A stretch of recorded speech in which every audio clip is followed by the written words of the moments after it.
Konnichiwa, Guan Mina Slimes. Am I actually live right now? Oh, okay. Lag isn't that bad today, I don't think. Hello. Did I delete my Discord? No. Wait, how are people? Hi. Konnichiwa, Guan Mina Slimes. Happy Thursday. Um, yeah. I don't know. I'm tired, man. Today's been actually a very nice day, I will admit. But at the same time, it's been it's been a day. How is chat doing? And also, are we ready for 3 rounds of Geoguessr?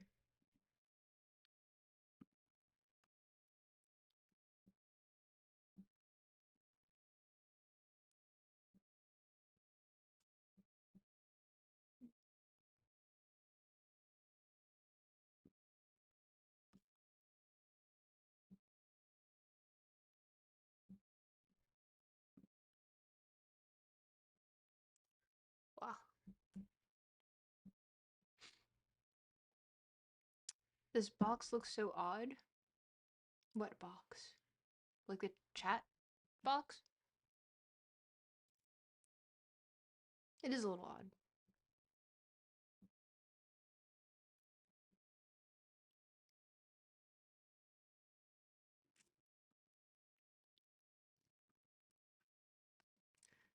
Feel as though today is not going to be that heated of a stream, but also maybe I'm misjudging. We seem to be, honestly, Thursdays are a little dead. And I'm a little happy for that, because, that means I get to focus more on actually reading this time. But we first have to get through our Geoguessr rounds, even though you can't really see right here. This is not a real tattoo, by the way. This is from an ASMR collaboration. But, wait, hold that thought.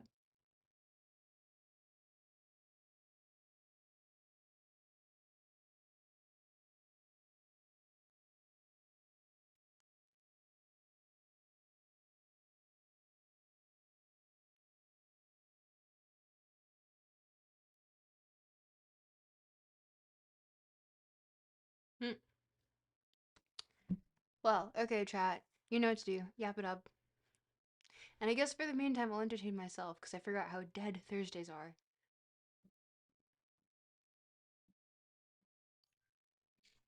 Streaming twice in a month is a recession indicator? Thank you, Justin. Actually, okay, hear me out. I'm going to give you mod status for this stream. Because you've earned it. Congratulations! And everyone who's lurking, I don't know, say something, because I'm going to need help with Geoguessr. I don't know where we are, and God, if I had played this more often, I'd probably have a better idea. Because I keep forgetting all of the hints last time. Yay! Yes, Justin, you've earned it. You've earned it. You get to be mod now.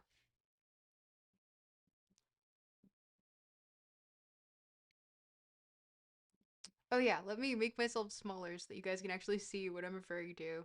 Whoop. Hi, I'm small now. This small tropical stock. If my score comes up, you'll see it here. Here, yeah. But, okay. I don't know. Any guesses in chat?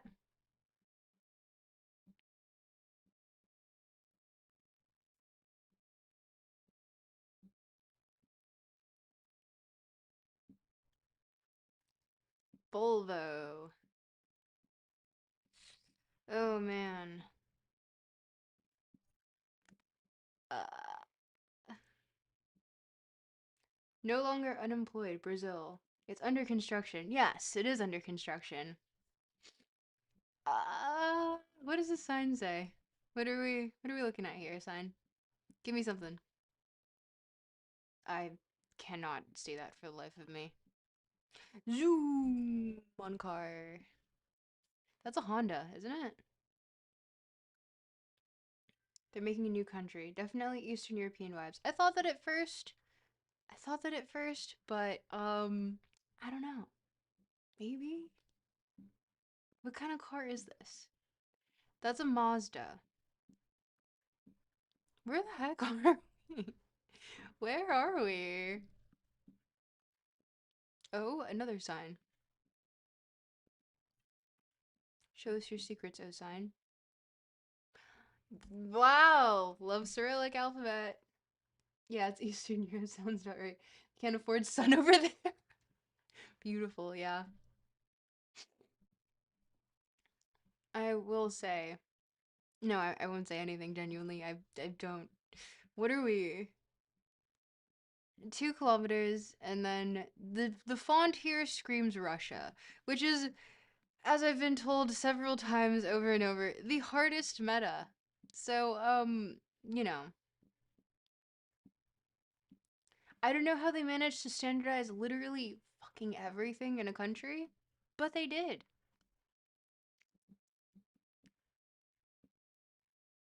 And also, this is the middle of nowhere, Russia. Where is this?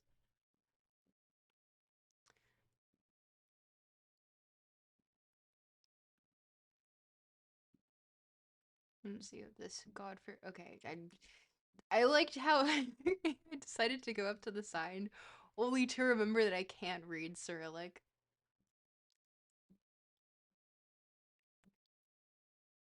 Chat. What does the sign say?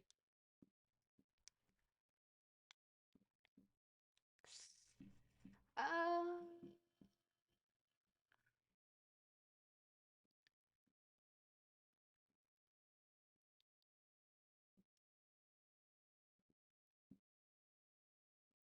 Man, we could just really shoot in the dark here, and I feel like we wouldn't be that off.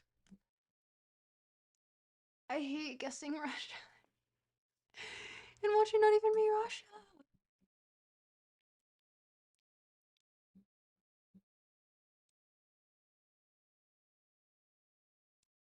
I don't know. Any guesses as to where we may or may not be?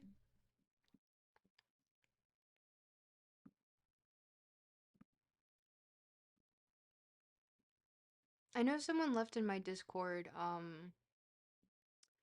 one of the guides on how to, like, get better at the metas, but I didn't look at it for the life of me. Hello, let me move.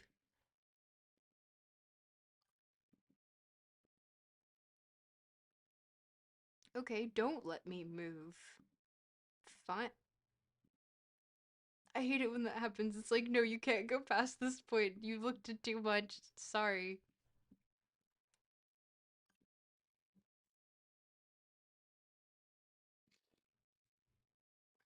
It's how the road looks in Arkansas.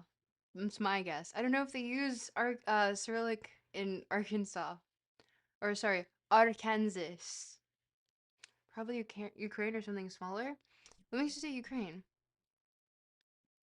Honestly, you might be onto something.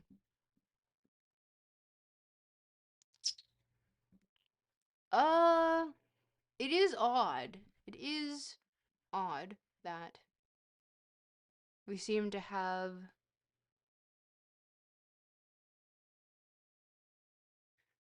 um I'm assuming the Latin alphabet under there. Yeah, that is. Which is interesting. What country would have the Latin alphabet underneath as like a transliteration essentially? Ukraine?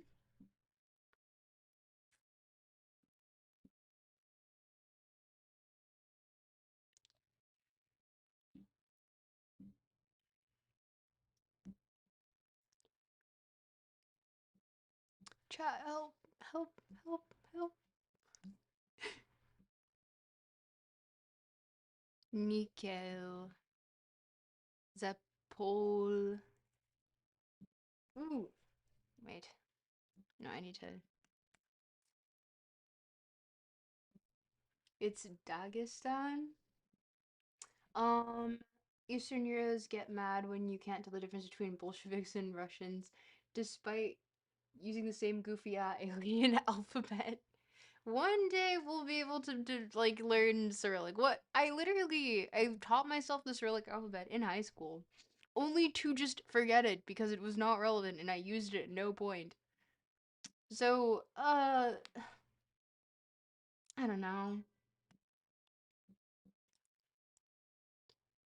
Must have missed the Latin alphabet. What do you mean?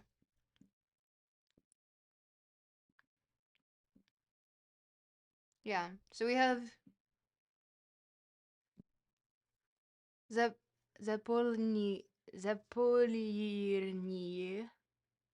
Mikhail uh Kirkinis. I can't pronounce that for the life of me. But I don't know. Russians in chat, tell me if that was terrible or not. uh Zapor Zapolirny.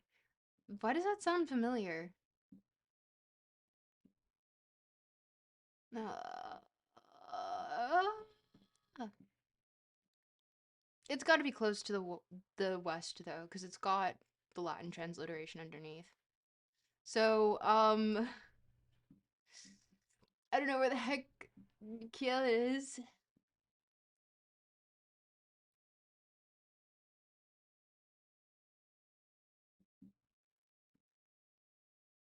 Oh man, it just like it gets to this point where you just want to look it up because you're just so lost. You're like, surely there must be some sort of explanation, and I want to know before I guess. Whatever stand. Yeah, we're in whatever stand right now. Doesn't give off Russian vibes. It doesn't because there was a Mazda there. You might be right, Jay Connected. Genuinely. There's too much like and we can't go any farther. There's too much kind of like European iconography. It doesn't give like full Russian. But then again, I don't know the metas. I don't know the metas. I've been slacking. I was supposed to study, but instead I was reading the cow, which I guess is still studying, but like not an actual subject that I like, even though that's kind of not true. I guess I whoa. They just removed that part. Let's see what's over here. Wow. It's a whole lot of nothing. Yeah, there's the monster right there. Uh,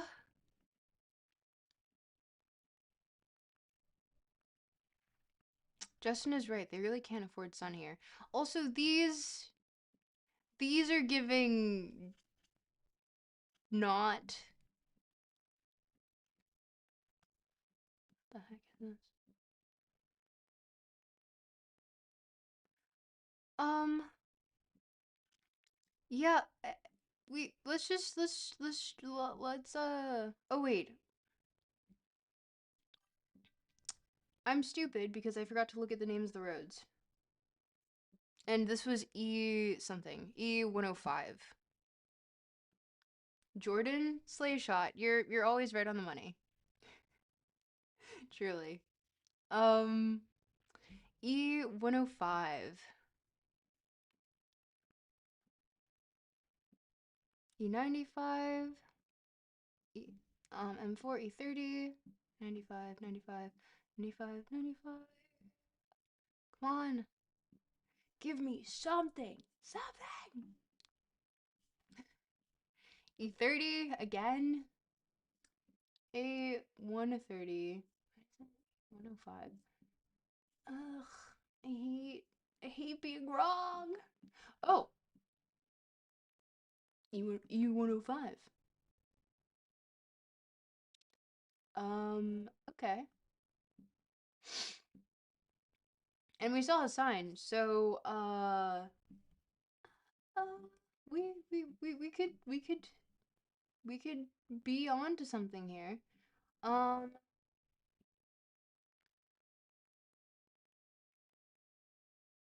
and it still goes into Ukraine.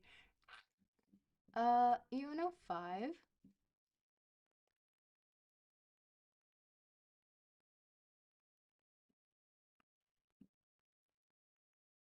And then it picks up over here again. Uh, I'm looking for some of the names that we saw before.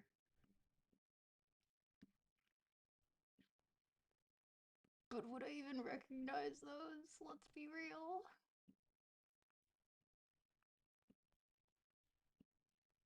Hmm.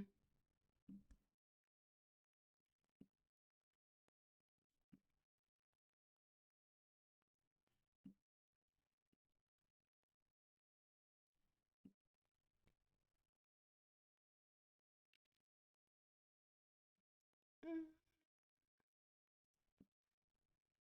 Yeah, yeah, I'm very confused. I don't know. What are we guessing? What are we guessing, guys? Because it's giving middle of wilderness. Oh, we're by a river. That probably would have been good to notice. Whoops. Ho ho ho. And I lost the route.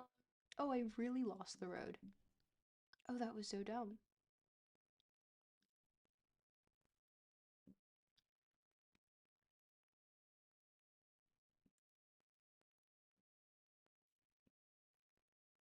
How did I do that? Okay, there we go. E105. Close to a river. That's a big river. I don't know, chat. You guys need to yap it up. Help me. Help me.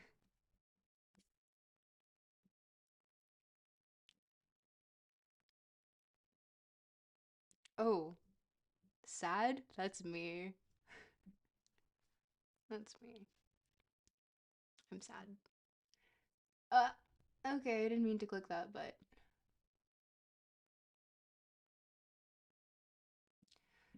it's giving definitely west, and we're close to a large river, so they don't usually place us super far from a larger city.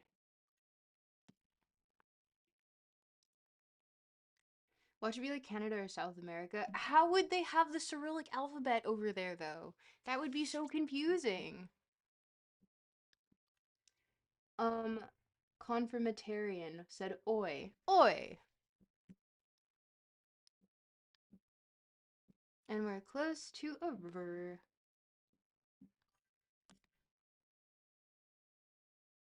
Warlaw gave some mushrooms and a potato. Thank you. Oh, I'm hungry now.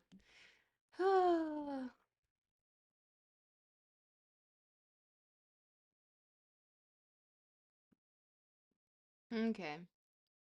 Well, considering that looks like a large enough city,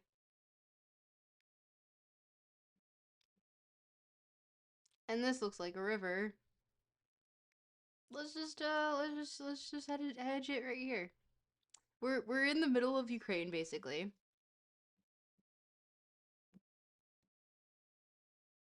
Thank you for the French fries. Yeah. Okay. Let's guess. What? No. That was that was pretty bad. That was pretty bad. Why did it have to come after me too? Distance is big. Listen, Russia. Also, I didn't realize the E105 goes that far. That you go. Wow, what the heck? That's evil. That's pretty evil. Yeah. No, that's significantly more evil of a response. Vom V said LMAO. Listen. I This isn't even like this is so close to Finland too, which makes sense. Oh, that's evil. What the fuck? That was unguessable? Yeah! No! They hate me with the Russia. The Russia guesses get me every time. This is dumb and I hate it. That was really stupid.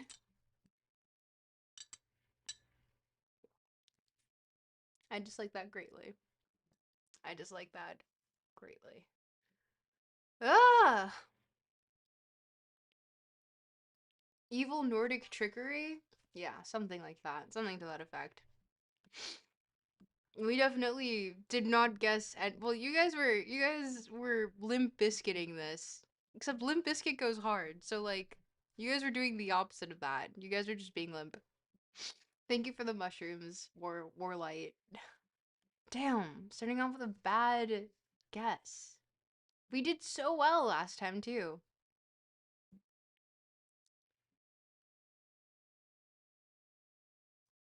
Oh god, not another one.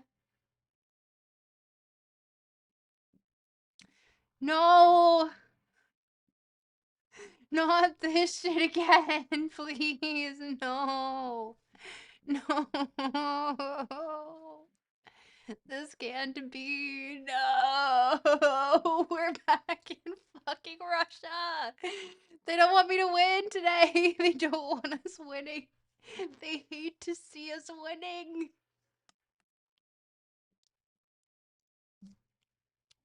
Ugh. I didn't even have to move. Can we just like assume that no matter what, I'm not going to be that close because where the fuck? Genuinely.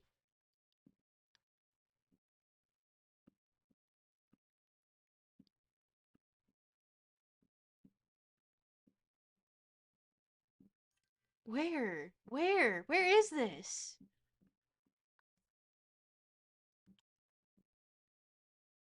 Has to be near Chernobyl? Really?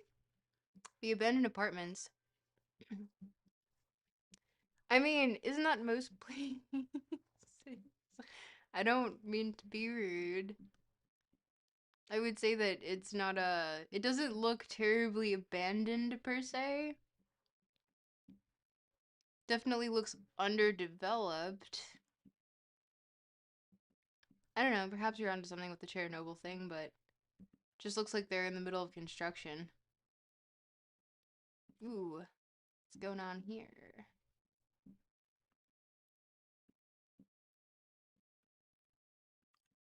Hmm.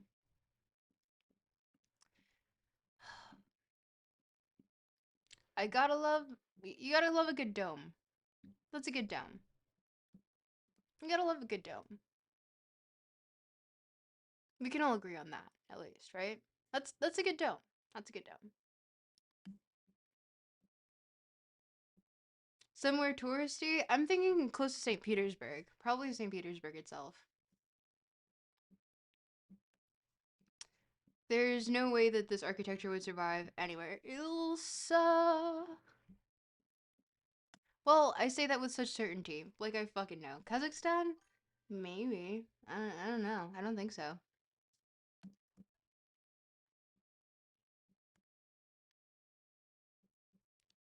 What? Um.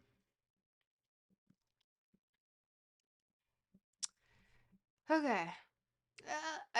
I know that we're just going to get absolutely fucking boned with more Russia again. We love a good dome. We do love a good dome. Look at this dome. That's a pretty good dome. I gotta look at this dome. That's a good dome. That there, that's a good dome. Uh, we're gonna get boned again with this, and I'm going to just say that like we're gonna go for St. Petersburg because I don't really feel like guessing too hard again. Uh, it's enough that yeah, there is like little infrastructure here. It's touristy. They're making new apartments. Ah, oops. Yes.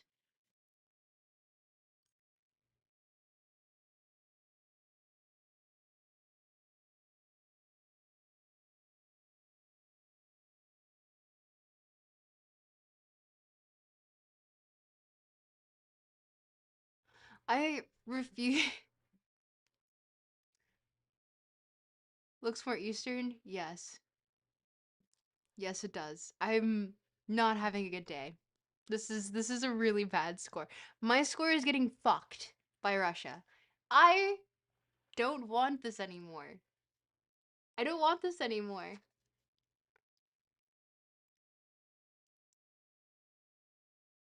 Cool Cottonwood's a damn. Yeah, listen, Russia just it doesn't like to be guessed properly. And this isn't even Russia. We've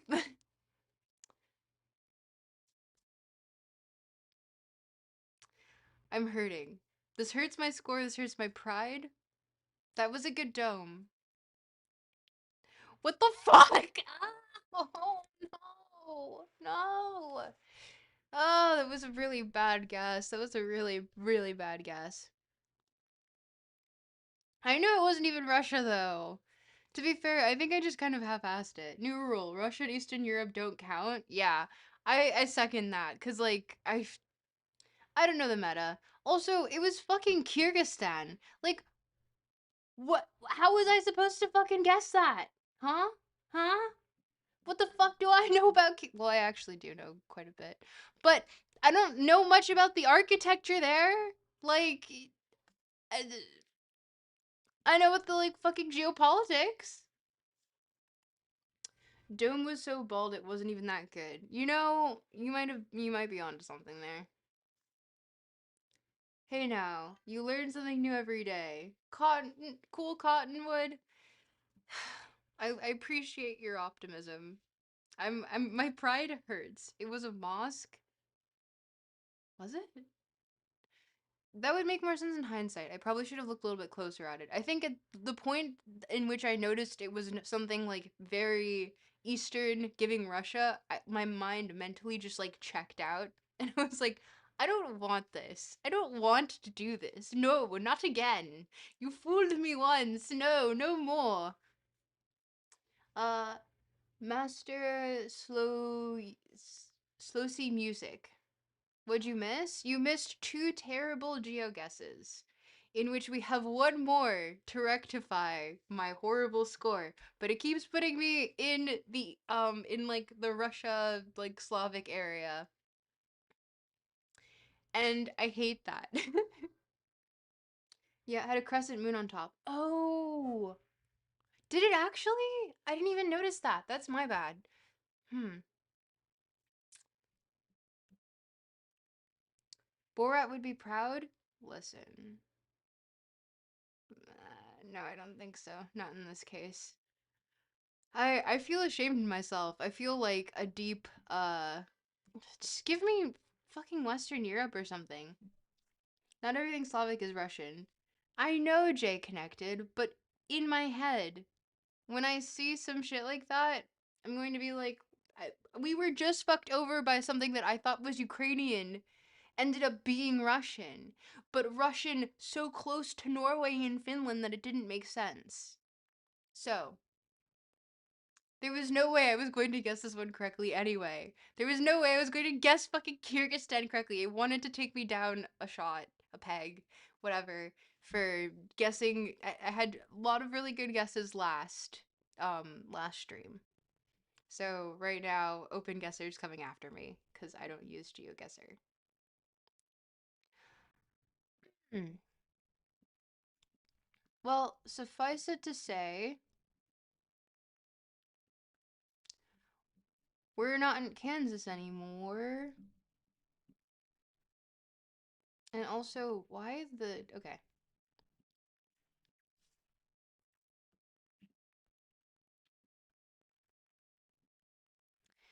Place your guesses now.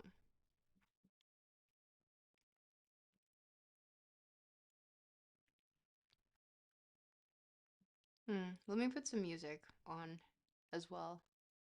I feel like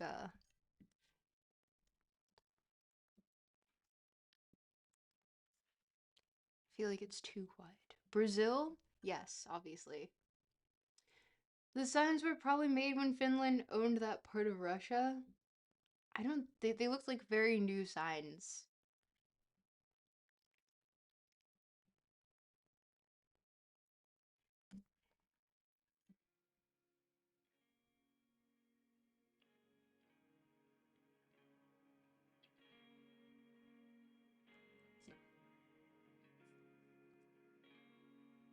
I don't know if you guys can hear the music. Mongolia, Kazakhstan, province unknown. I wanna, cause this definitely gave like Nepal, but what do I know? I know nothing. I know these two guys are just standing around. Bro, more Cyrillic? Let me live. Alpha Shop, let me live. I can't do this anymore. I'm gonna have a breakdown. No, no more of this. No more, no more.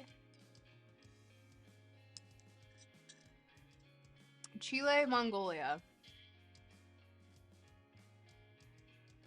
Have serious on Mongolian? Okay. Kenya? Yeah, I don't know if Kenya's using the Cyrillic alphabet, dude. Do we want to guess again now that we have more context of which is fucking me over? Siberia, lol? Yeah, right? Like, where else would we be? Is that a Prius? Huh?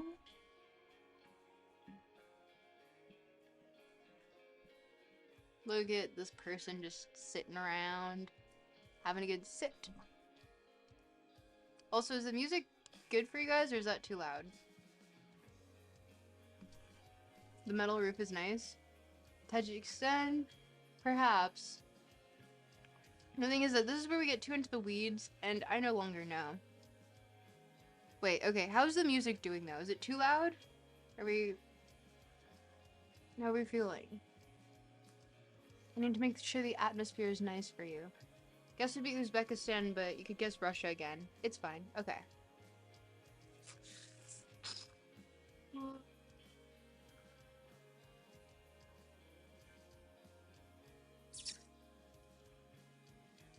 Uzbekistan, Tajikistan, Siberia, Kazakhstan.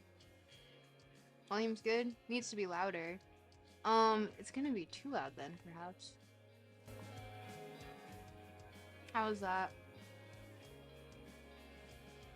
So we got the Midwest Minecraft emo going on. You guys love your Midwest Minecraft emo.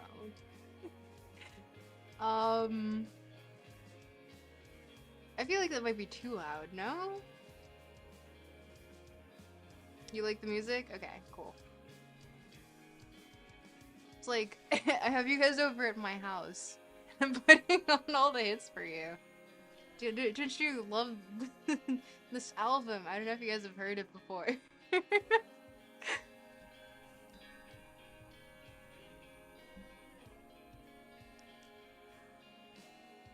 Any Ethnoguessr? No, we're not playing Ethnoguessr. I don't need those accusations. We just, man, we really bombed this part of the stream. Just like, these guesses. Southern Russia this time? Yeah, I would agree with you there. We gotta be somewhere close to, China, definitely. Like, Mongolia might be pretty accurate. Oh, come on.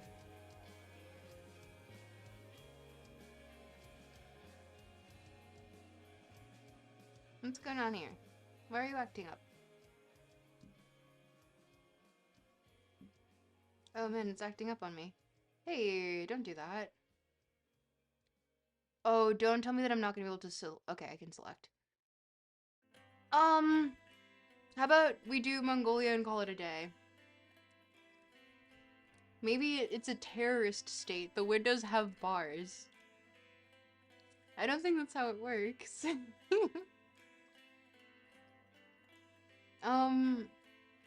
I think we might actually be in Mongolia. I don't know. Justin seems like he's got a sixth sense for it today. Or perhaps not, because we got the first two so wrong. Who knows? But you know, Perhaps I just maybe don't give a shit today, and I don't need a good guess.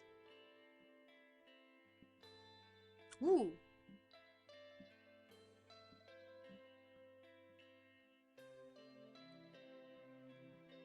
Laundry Express! Can do!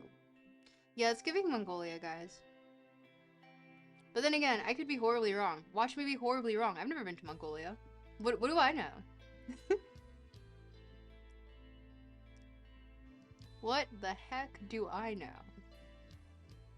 Ooh, look at that smiley face. That's a happy guy. It's a pretty happy guy. That guy's happy. Kinda quaint, not gonna lie. Oh dang, you're already playing. I thought you were streaming outside for a minute. No. No. This looks like Canada. Wormy, hi!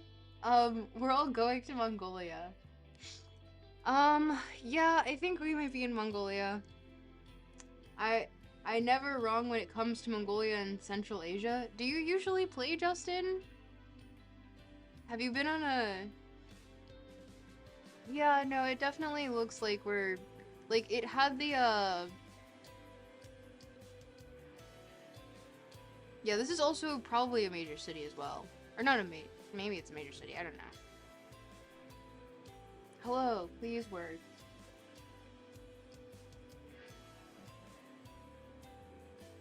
I'm just going to guess that.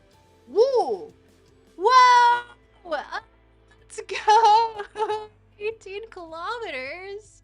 Wow, my score is so back! Let's go! Let's go! We did it! We did it! Let's go!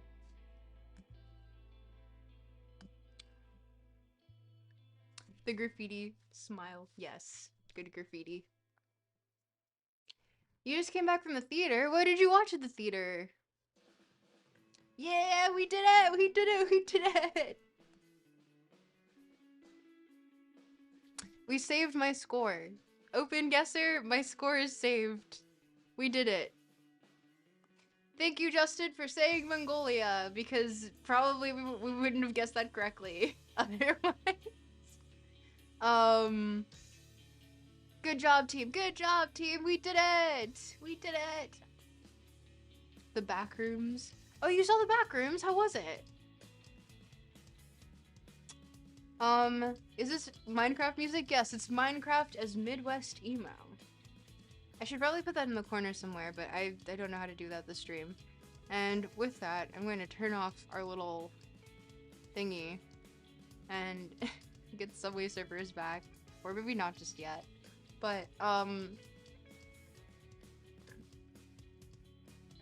we did it, team. We did it about 12 minutes early because I gave us like a little bit of a buffer there. So we have, whoa, that's a lot of mushrooms that didn't make it into chat. Has anyone watched Obsession? I wonder what Freud would make of it.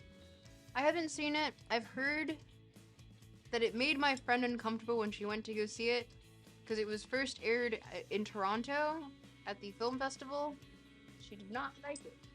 I was invited, but I didn't go because I was working and I was very tired.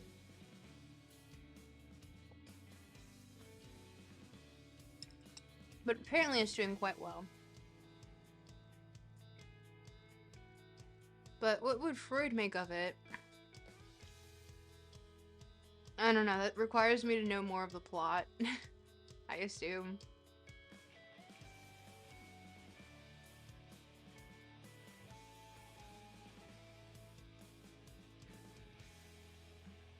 Thank you to everyone who tuned in and watched me absolutely crush this because of literally Justin's help, but I still guessed the correct city because I could tell by the architecture that it was one of the larger ones. But yeah, I don't know. We can yap for a little bit there. Oh wait, I forgot to. Please hold on 1 second. I hope you enjoy this music in the background while you wait that 1 second.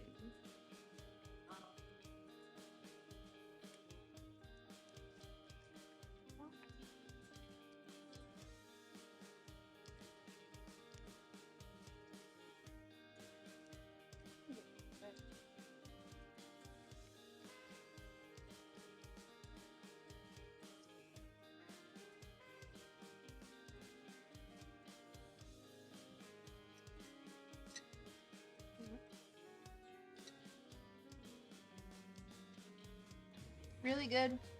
The sets were phenomenal. Had that eerie feeling the YouTube series had. There's a moment in the movie where the song starts to play and it's really peak, not gonna lie. Huh, really? I might go see it then. I also heard that The Drama, which was another A24 movie with like Zendaya and Robert Pattinson, was also really good. So maybe I'll go watch it. Maybe it's time to get back to the movies, the theater. My inner Mongolian spirits came in clutch. They truly did, Justin. Thank you. What would we have done without you? With that, I'm gonna have some Altoids or something. You guys want some Altoids? It says uncle inside, which I think is very silly. Here, have an Altoid. Altoid for you. Ta-da. Wait.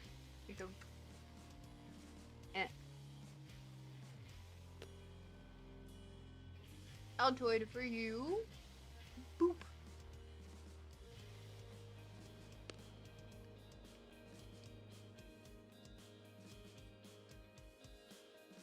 That profile pic of you is maybe Mongolian. Perhaps. Perhaps. No, so I'm pretty proud of the score. I think we did good, team. You don't do pills, thanks?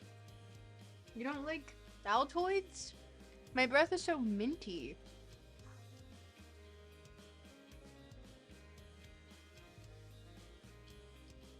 I will say, Altoids are really... You can't get them in Canada, too, which really sucks. My is literally what I look like. What about when you were, the real Gokanaru? Was that also what you looked like?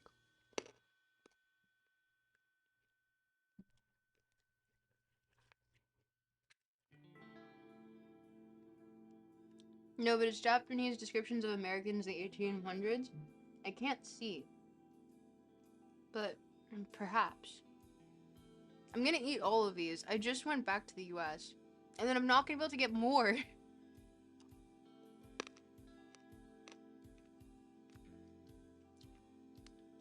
What's your split personality?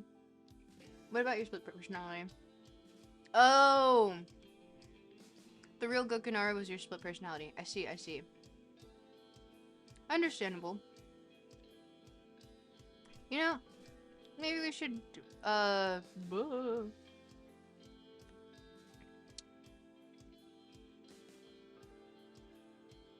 You remember Altoids?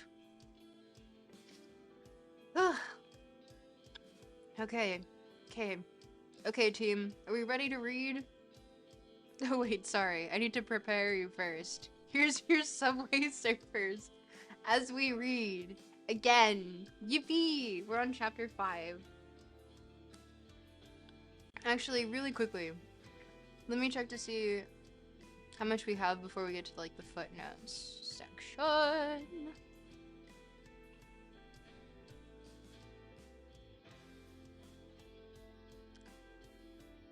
Oh.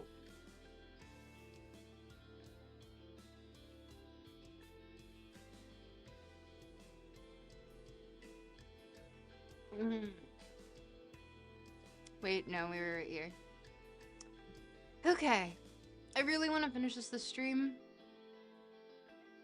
So, chat, you might have to just yap it up amongst yourselves while I absolutely raw dog this, because this text, I want to finish this today.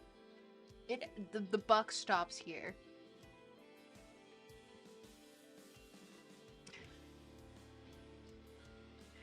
It's just funnier because I immediately start losing people as soon as I'm like, yes, I must start reading.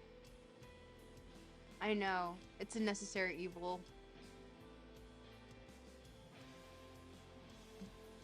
I'll make the Subway Surfers a little bit larger so that you guys don't suffer as much. Ta-da! Here, your complimentary Subway Surfers. I'm gonna put this a little bit lower for me. You'll pretend to understand?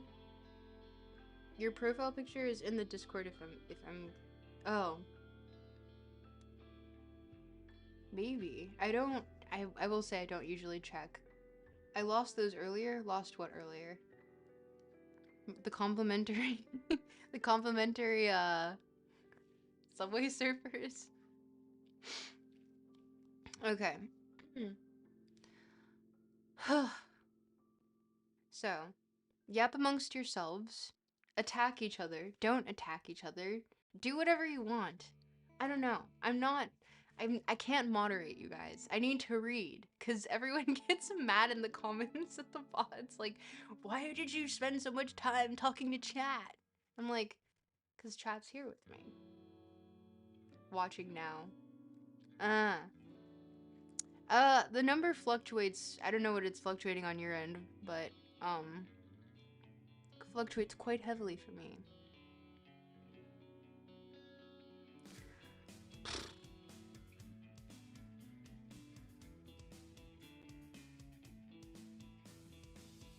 Is the Subway Surfer for anyone in particular, or no? Actually, it is because I wanted to do it as a punishment one time for everyone who was in the stream, but it actually ended up working, and people were more attentive to the text because I had Subway Surfers. Let me actually fix this little lit off screen.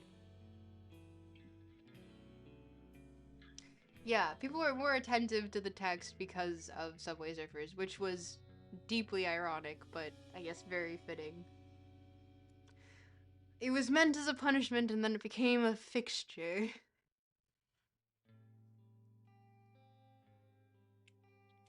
She just want to play Guesser and talk with chat. You know, sometimes I do. I prefer those streams, honestly. Like, those are the ones where I get to yap about, like, cool stuff, like what's going on in the world, or, like, well, to be fair, I do like the fact that I get to talk here about, like, things that are, more in the philosophy sphere and or psychoanalysis, as we're getting to here. It's slightly precursor to psychology. But, I will say that I do like the streams where I get to yap about other things and just kind of interact with chat, because it's fun to just like bounce ideas and stuff. And also, I just don't wanna. I don't wanna. You can't make me. But, yeah, okay. I'm gonna psych myself up for 2 minutes. 2 minutes. And then we can start, yeah? Now's your chance to say what you want me to read in chat before I zone out and I read this. And you guys must entertain yourselves. Also, look at this. Not sponsored. Tea. It's called Whimsy.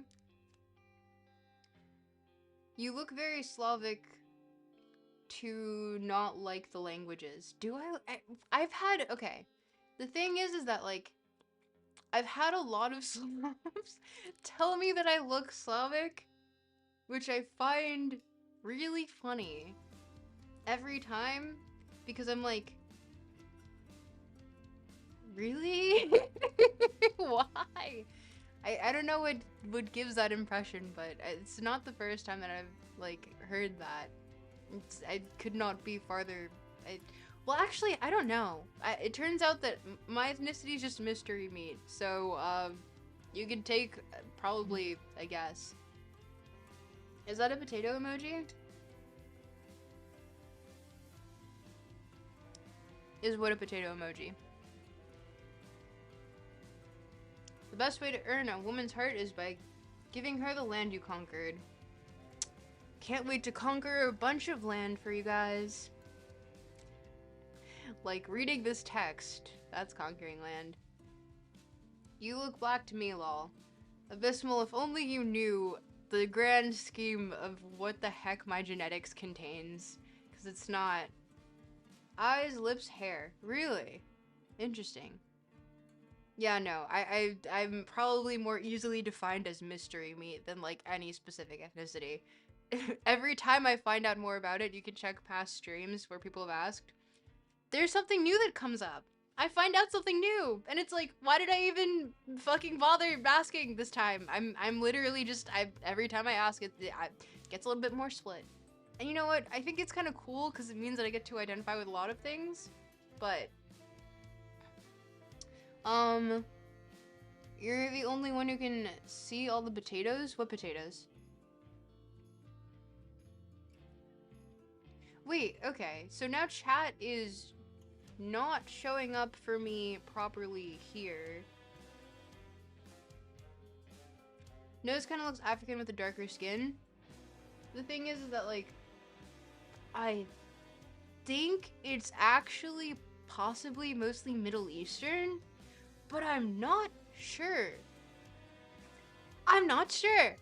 You know what? And I will never know, because these features are kind of arbitrary when you get down to the nitty-gritty, isn't it? But I don't know, because the thing is that, like, you don't really have, like, the curvature that goes up. Oh, okay, now I'm seeing the potatoes. What?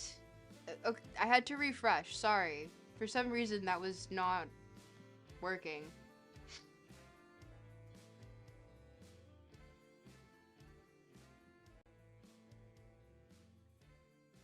Your daughter is black and Latina and she looks like me. She probably has maybe good, I can't even say a good percentage in common with me because I don't even think that's accurate anymore. Look at an elf IDK. Why does everyone say that? That is like the 50th time that I've gotten that. And it's a compliment, I think, perhaps, but I don't know. It feels odd to have. I think vampires are cooler. I don't know. But okay.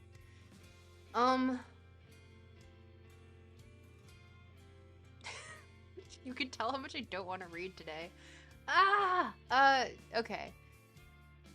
Chat. Just give me, just yap.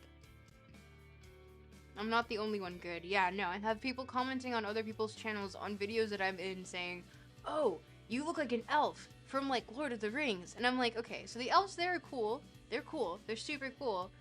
I don't think any of them look like me. Forest elf or high elf? No one specifies. I can't even really say I know the difference. I don't, like, it depends on what franchise you're talking about. What series? My ethnicity is elf, guys. Didn't you know? There's nothing more beautiful than a big schnoz on a Middle Eastern woman. That is a very something to say. That is a very something to say.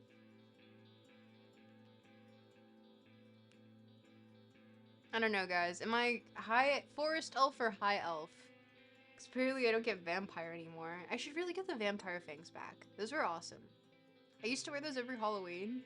Like, when I was in high school. I wouldn't tell anyone, I'd just be like, what are you talking about? Because it was like the really realistic ones. That was really fun.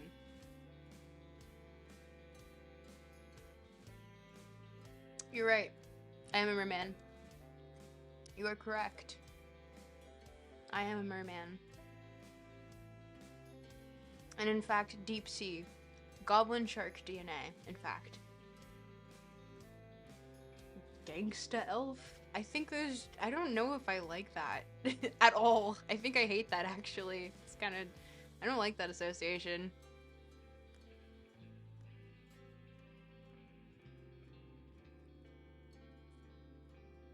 Cottonwool... Cool Cottonwood said, thumbs up.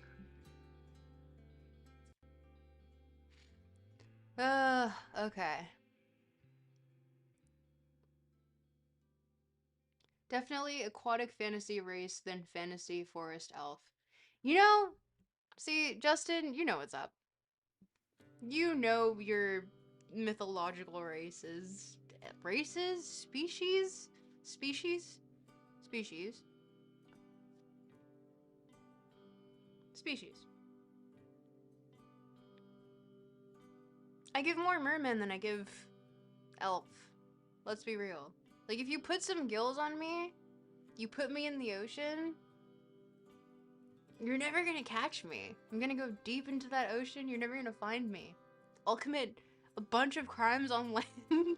The IRS will be looking for me, and I'll be deep down in the ocean, breathing through my gills, with glazed over eyes after hundreds of years, like a true goblin shark. Human race? Species sounds animalistic. I guess that's true. But I will be the goblin shark. Several hundreds of years old. They'll find me centuries later and be like, what the fuck? This one's still alive? And I'll just be like... And that will be my reaction.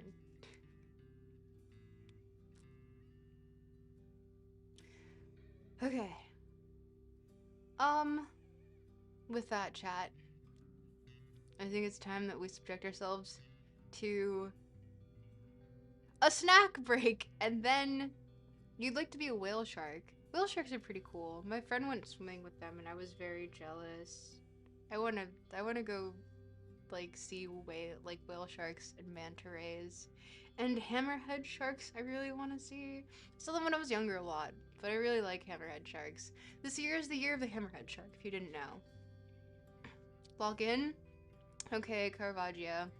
I will lock in for you, but after I grab some snacks because I'm actually really hungry. You're a more North American forest creature? Which one? There's like a lot of forest creatures. There's a lot of creatures in the forest in North America. We might in fact have too many. Apparently in the UK you can walk around just fine in any forest without getting mauled by something. So, unless you're talking about cryptids. But, okay. Let me grab a snack. I'll be right back. Hold that thought.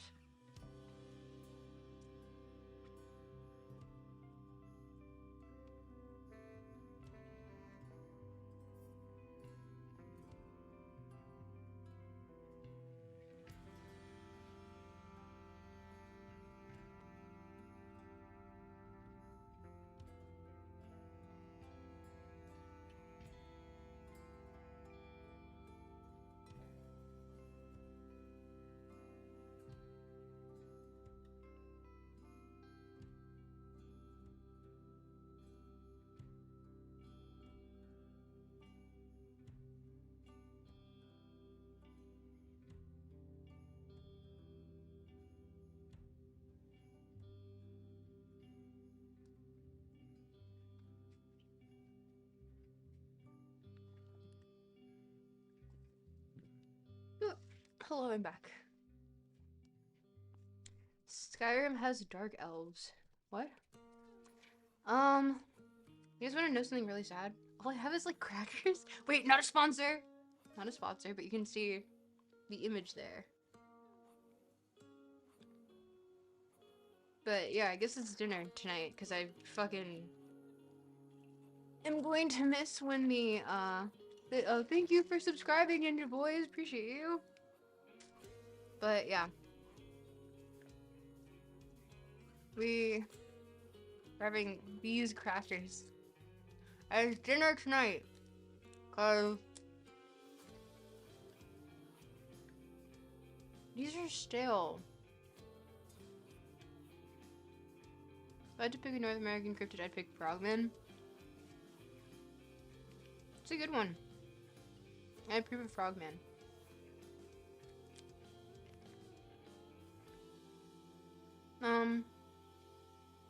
North American cryptid. North American cryptid.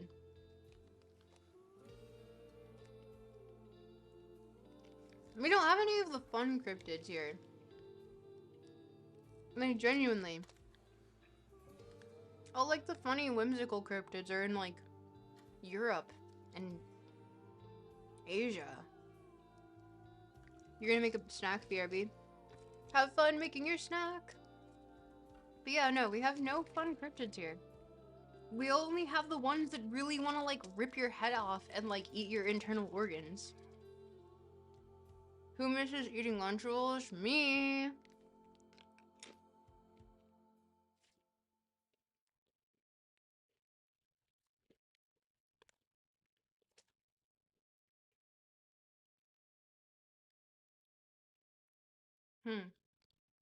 I just realized you can't see, but I guess you can see. The name is in there.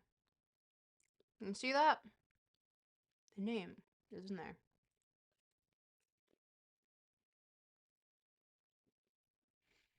Hmm.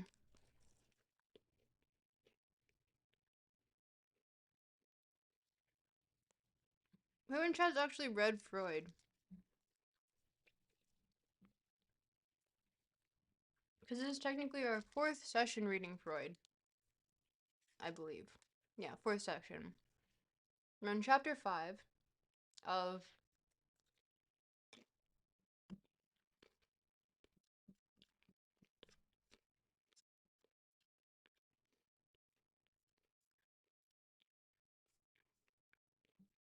of 7.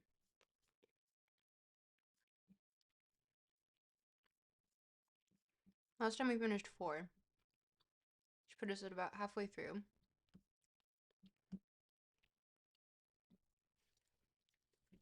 Is the jackalope from America? I believe so. That's the jackal with antlers, right?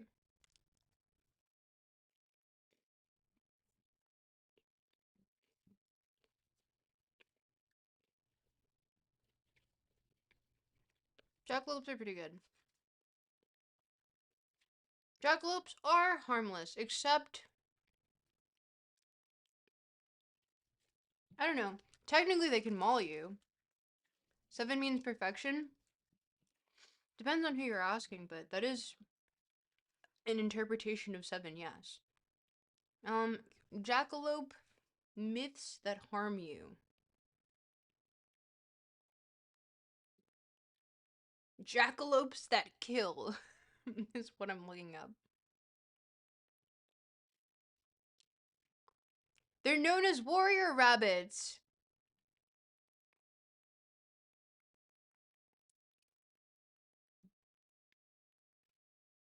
That fiercely gore and kill attackers. Hunters in these myths historically advised to strap stovepipes to their legs to avoid being hooked. So no, I don't think jackalopes are harmless. We don't even have a harmless bunny rabbit with antlers that is harmless in North America. Everything is out to kill you here. Like, we may not have Baba Yaga, but we have a jackalope that definitely still wants to kill you.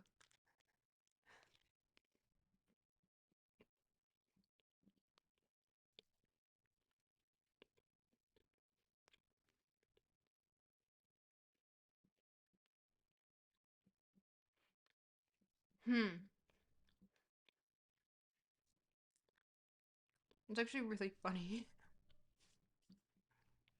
Like the bunny from Monty Python, yes. I haven't seen Monty Python since I was in middle school. Which has been a long time.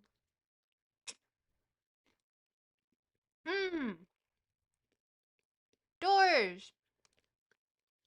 Thank you for activating swag mode.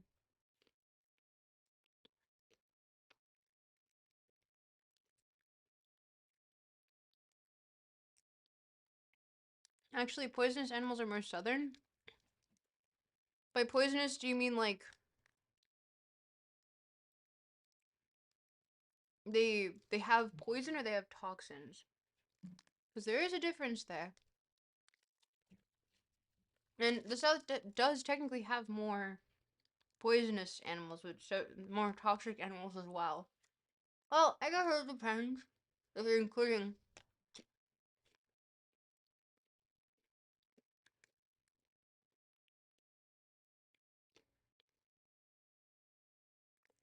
insects. And I am no zoologist. Therefore, me weighing in on this matter should be taken with several large grains of salt, in fact. Venom versus poison. Mr. Gersbear, listen. I just clarified the fact that I'm not a zoologist, so give me a fucking pass right now. Let me make a mistake.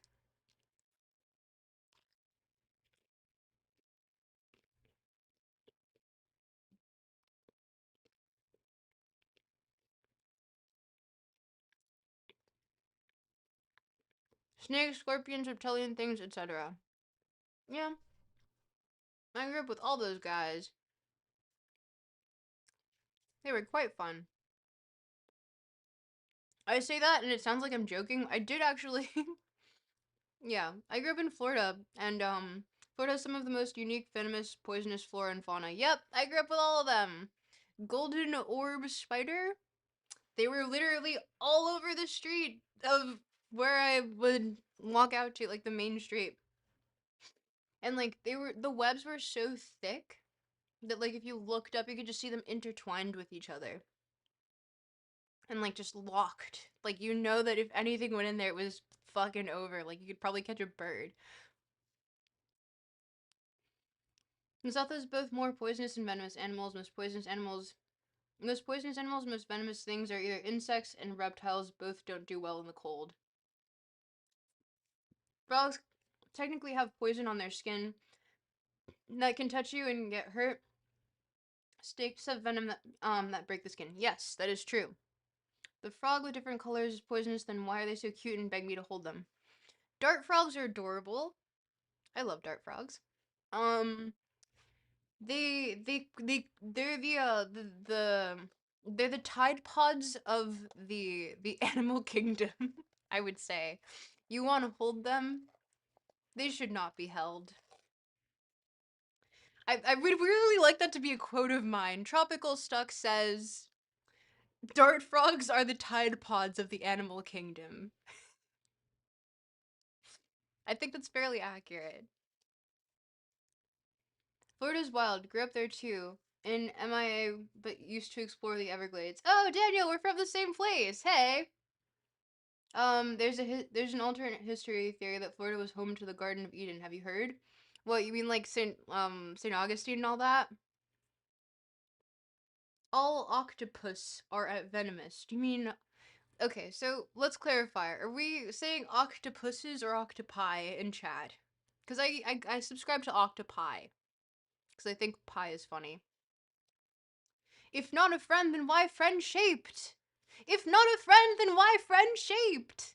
Actually, so there were these toads growing up in the neighborhood that I was in, and like kids used to lick them because they would excrete um a sort of poison that was similar to DMT in chemical composition, so they would trip off of it. But also, if you were walking a dog and it licked it, you immediately had to take that dog to like a hose or something and like hose its mouth out and be like, "Open your mouth!" And it, like, no, scrub that out because it would kill them. They would like have horrible seizures and stuff.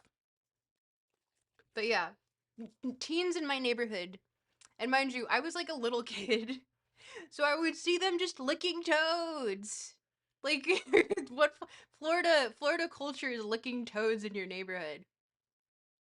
Arizona has the most poisonous slash venomous animals. Yes, but do they coexist with you?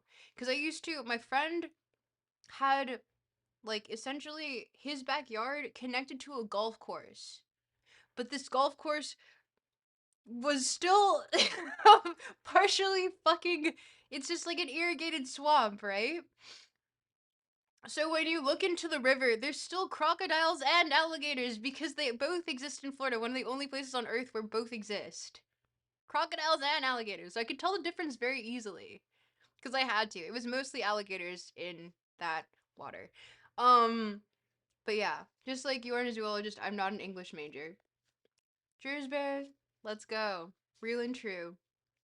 But yeah, we would like kind of throw stuff at them to see if anything would happen. Nothing happened. They just kind of would like look at us and be irritated or like go back underwater and be like, which in hindsight, incredibly dangerous. Don't like raise your kids and like not tell them to like stay away from alligators. But I think our parents were just so like kind of used to it that they were just like, yeah, sure, do whatever. Iguanas too, which are an invasive species, but we used to chase them. Cause like if you chase them, they do like this crazy run into the water. It's really funny. We used to try to like catch them, and one time I think my friend did, the tail came off, which we didn't know was a thing for bigger lizards, because there were smaller lizards too, that I'm forgetting the name of. But there's another invasive species that we called curly tails that have been eating all the smaller lizards that I grew up with, which is really sad because now you can't see them very much anymore in the wild there. I get like really into the like biology of Florida. I really care about it, which is why I like really hate Miami because I'm just like fuck everyone who's here. They're like destroying the environment. To me, the environment of Florida is just like absolutely beautiful and gorgeous and like where you're going to find it anywhere else. This out there, but there's a type of plant that grows there called gopher wood that only grows there, and it's in the Bible. Some archaeologists are looking there, and it's not particularly sold. Lol, just curious. Gopher wood. The real Alton. Welcome. Hi.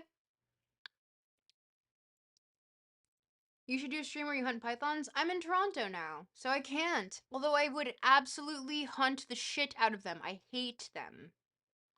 All the fucking Burmese pythons in the Everglades, it's on spot, dude. I will fucking kill you. And also, I'm allowed to legally. Yeah, I would happily shoot a python in the Everglades because they lay like 200 eggs at a time. Like, that's insane. And they eat all the wildlife. And they're not indigenous. They're just killing the fucking natural population of Florida because they're literally apex predators in that environment because they have nothing else to contend with them. When I was a kid, I used to walk through deforest by myself, just wandering around like a little critter. That's quite cute. What's in the book behind you? This is Freud, Beyond the Pleasure Principle. We're about to read it. I just got sidetracked talking about Florida and wildlife. We will start to read it. I just got hungry and I ate crackers because that's gonna be dinner tonight. Uh, but I don't know. Okay, so chat, you know what to do. We must fool YouTube into thinking that the stream is actually really cool and interesting and very much something that everyone should tune into to learn more about Freud for some reason. So, yap amongst yourselves. Yap incessantly. I don't care if you just spam shit. Like I really could. Don't do anything that'll get me TOS'd, I guess, but that's what Justin is here for. And I will read in my accent so that I don't read too fast and trip myself up again. Because if I read in my regular accent, I read way too fast and I mess up all of my words. So, oh, do we want music in the background still?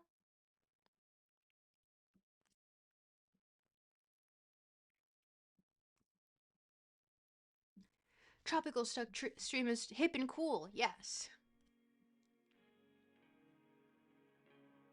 Okay. And with that, we continue. Yap amongst yourselves. The fact that the cortical which receives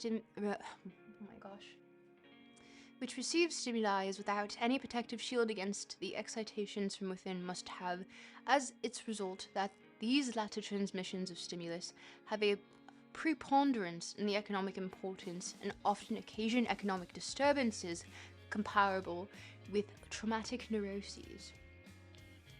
The most abundant sources of this internal excitation are what are described as the organism's instincts, the representatives of all the forces originating in the interior and transmitted to the mental apparatus, at once the most important and the most obscure element of our psychological research. It will perhaps not be thought to be too rash to suppose that the impulses arising from the instincts do not belong to the type of bound nervous processes, but of freely mobile processes, which press towards discharge. The best part of what we know of these processes is derived from our study of the dream work. We there discovered that the processes in the unconscious systems were fundamentally different from those in the preconscious or conscious systems.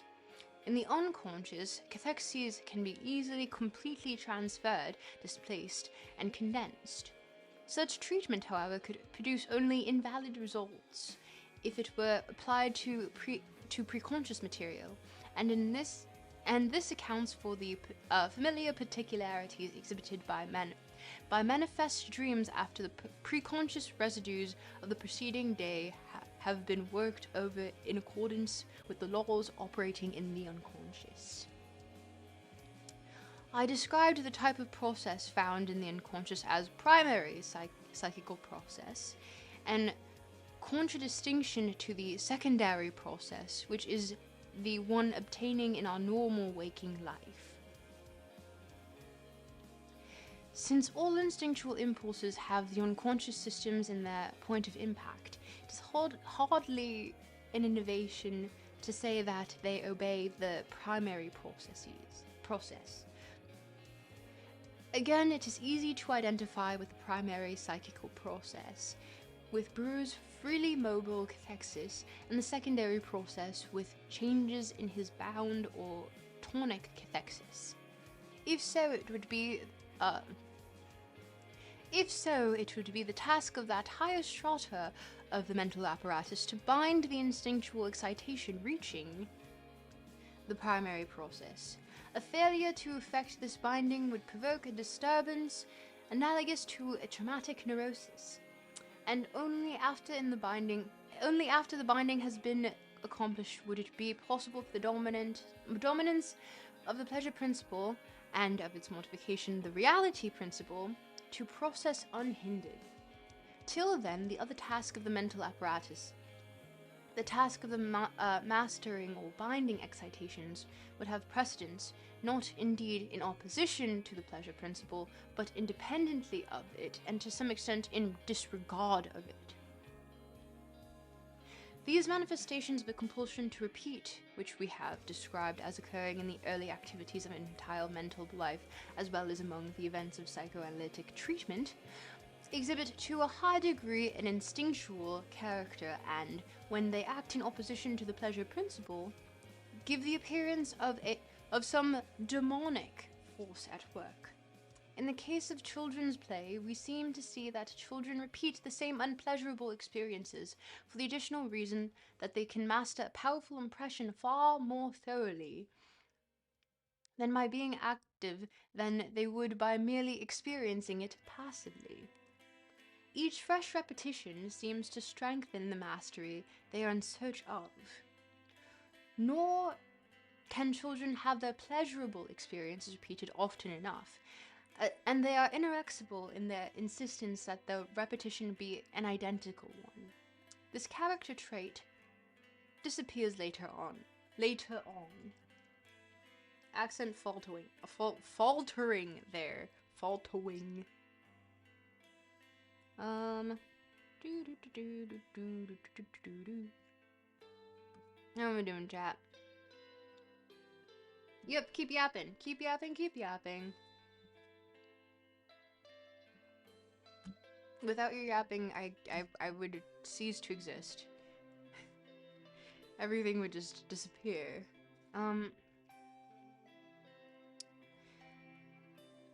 If a joke is heard for a time, it produces almost no... If a joke is heard for a second time, it produces almost no effect. A theatrical production never creates so great an impression the second time as the first. Indeed, it is hardly possible to persuade an adult who has very much enjoyed reading a book to reread it immediately. Novelty is always the condition of enjoyment. I would have a gripe with this, Freud, but I'll put a little pin in that. Remind me, chat. But children will never tire of asking an adult to repeat the game that he has shown them or played with them till he is too exhausted to go on. And if a child has been told a nice story, he will insist on hearing it over and over again rather than a new one, and he will remorselessly stipulate that the repetition shall be an identical one and will correct any alterations of which the narrator may be guilty, though they may actually have been made in the hope of gaining a fresh approval. I didn't mean to do that. Oops. None of this contradicts the pleasure principle. Repetition, the re-experiencing of something identical, is clearly in itself a source of pleasure. In the case of a person in analysis, on the contrary, the compulsion to repeat the events of his childhood in the transference evidently disregards the pleasure principle in every way.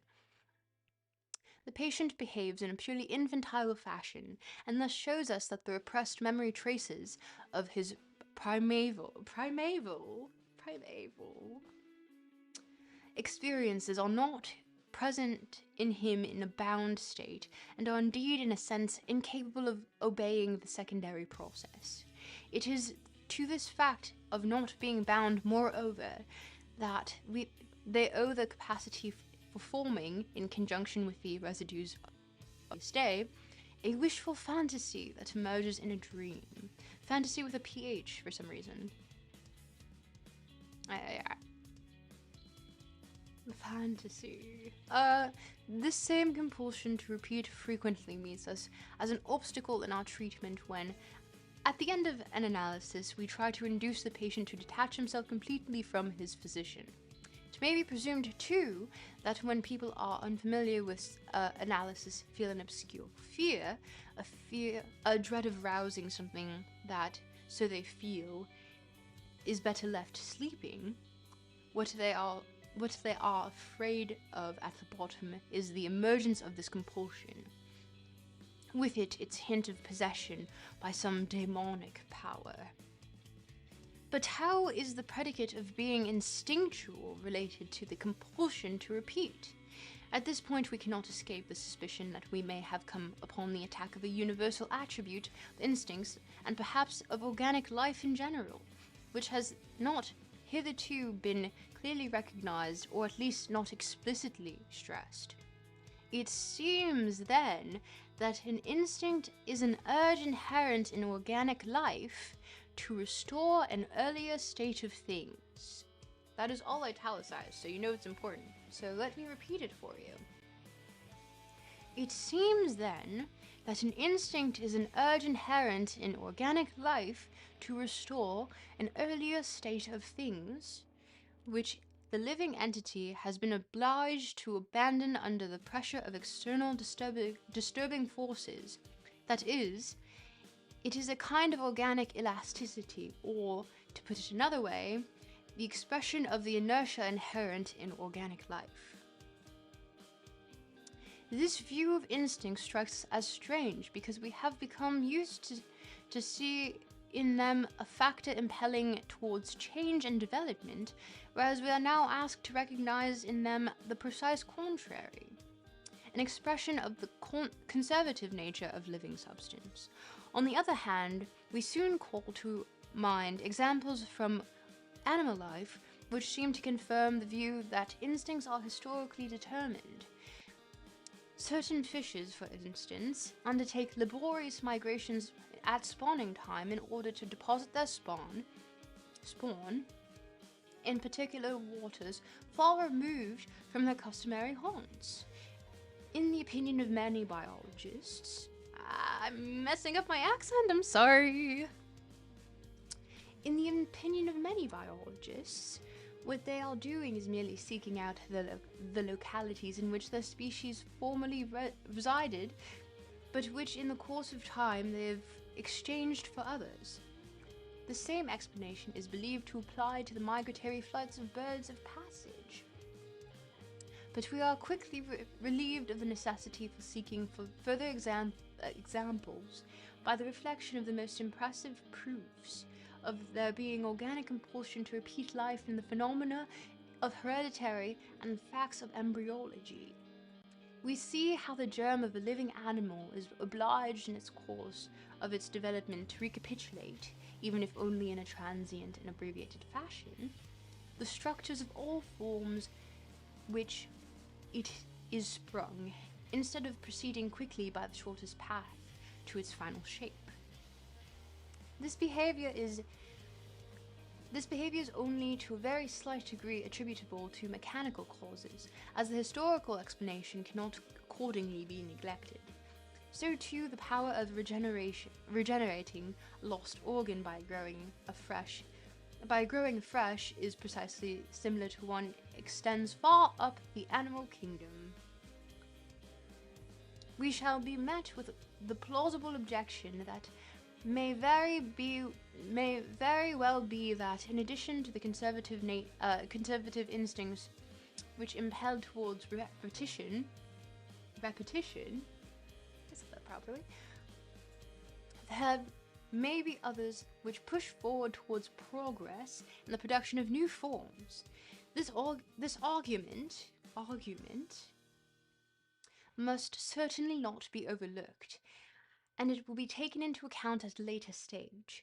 But for the moment, it is tempting to pursue to its logical conclusion the hypothesis that all instincts tend towards the restoration of an earlier state of things. The outcome may give an impression of mysticism or of sham profundity, but we can feel quite innocent of having had any such purpose in view.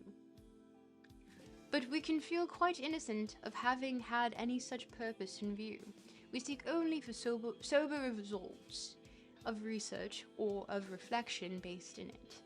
We have no wish to find those results any quality other than certainty.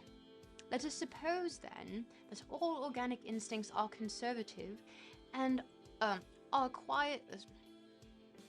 Let us suppose, then, that all the organic instincts are conservative, are acquired historically, and tend towards the restoration of an earlier state of things. It follows that the phenomena of organic development must be attributed to the external disturbing and diverting influences. The elementary living entity would from its very beginning have had no wish to change. If conditions remained the same, it would do no more than constantly repeat the same course of life. In the last resort, what has left its mark on the development of organisms must be the history of the earth we live in and its relation to the sun. Every modification which is thus imposed upon the course of the organism's life is accepted by the conservative organic instincts and stored up for further repetition. Those instincts are therefore bound to give a deceptive appearance of forces tending towards change and progress, whilst in fact they are merely seeking to reach an ancient goal by paths alike old and new. Moreover, oh my, I'm losing my accent. I cannot speak in this sort of state, despite the fact that I was doing so well earlier. Moreover, it might be the fact that my mouth is getting quite dry. Chat, where are the yaps? Keep it yapping. Yap. Moreover, it is possible to specify that this final goal of all organic striving. It would be a contradiction to the conservative nature of the instincts if the goal of life were a state of things which had never yet been attained. On the contrary, it must be an old state of things, an innate state from which the living entity has at one time or other departed, and to which it is striving to return by the circuitous path. Circuitous. What a word. Circuitous paths along which its development leads. If we are to take it as truth that knows no exception, that everything dies, internal reasons, becomes inorganic once again, and we shall be compelled to say that the aim of all life is death, and looking backwards, that inanimate things existed before living ones. The attributes of life were at some time evoked in inanimate matter by the action of a force whose nature we can form no conception. It may perhaps have been a process similar in type to that which later caused the development of consciousness in a particular stratum of living matter. The tension which then arose, in which what had hitherto been an inanimate substance endeavored to cancel itself out. In this way, the first instinct came into being, the instinct to return to an inanimate state. It was still an easy matter at the time for a living substance to die. The course of its life was probably only a brief time, whose direction was determined by the chemical structure of the young life. For a time, perhaps, living substance was thus being constantly created afresh and easily dying, till decisive external influences altered in such a way as to oblige the living surviving substance to diverge ever more widely from its original course of life, and to make an ever more complicated détour, which is in French for some... Wait, can you see it? It's in French right here. Détour. Before reaching... Oh god, I switched to North American accent. Yap, keep yapping. Where's the yaps at? Where are the yaps at?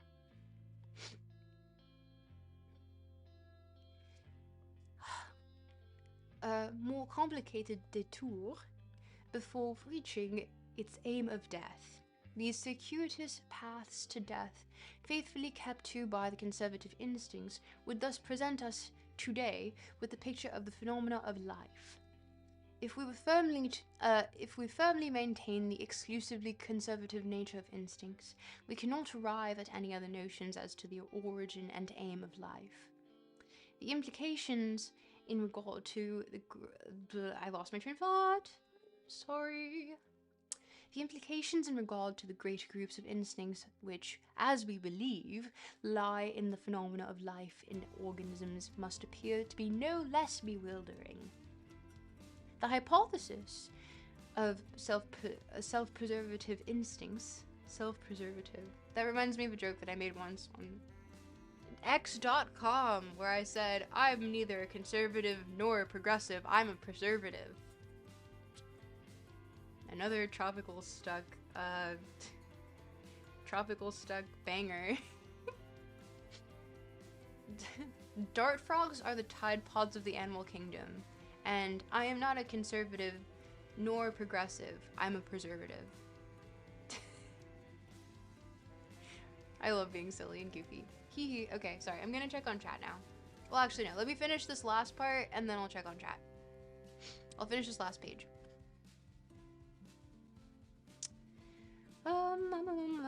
Where did I leave off?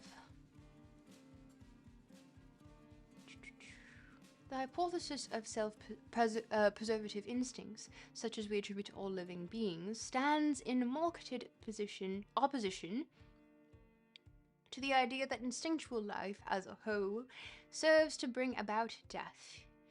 Seen in this light, the theoretical importance of the instincts of self-preservation, or of self-assertion, and of mastery greatly diminishes. They are component instincts whose function it is to assure that the organism shall follow its path to death, and to ward off any possible ways of returning to inorganic existence other than those which are immanent in the organism itself. We have no longer to reckon with the organism's puzzling determination, so hard to fit into any context, to maintain its own existence in the face of every obstacle. What we are left with is the fact that the organism wishes to die in its own fashion. Thus these guardians of life, too, were originally the myrmidons of death. What word to use? Myrmidons. Hence arises the paradoxical situation that a living organism struggles most energetically against events, dangers in fact, which might help it to attain its life aim rapidly by a kind of short circuit. Such behavior is, however, precisely what characterizes purely instinctual as contrasted with intelligent efforts. Let us pause for a moment and reflect. It cannot be so. These sexual instincts, to which the theory of the neuroses gives a quite special place, the sexual instincts, to which the theory of the neuroses gives a quite special place, appear under a very different aspect. The external pressure which provokes a constantly increasing extent of development has not imposed itself upon every organism. Many have succeeded in remaining up to the present at their lowly level. Many, though not all, such creatures, which must resemble at the earliest stages of the higher animals and plants, are indeed living day to day. Okay, checking on chat. What's up? Ooh, what'd I miss?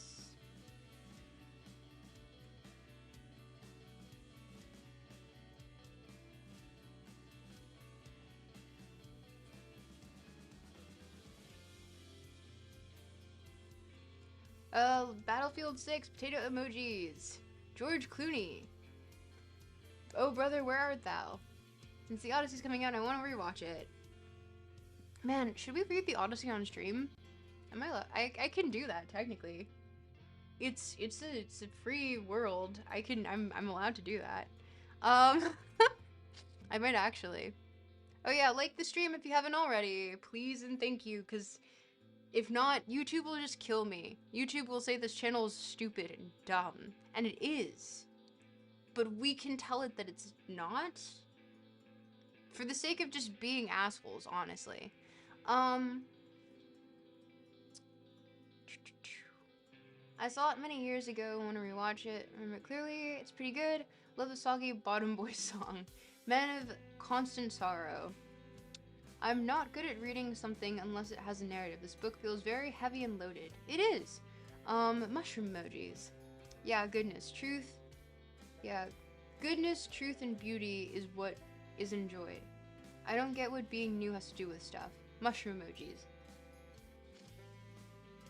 I still remember the siren scene. I love the love letters like old blues like Robert Johnson, who appears in the movie.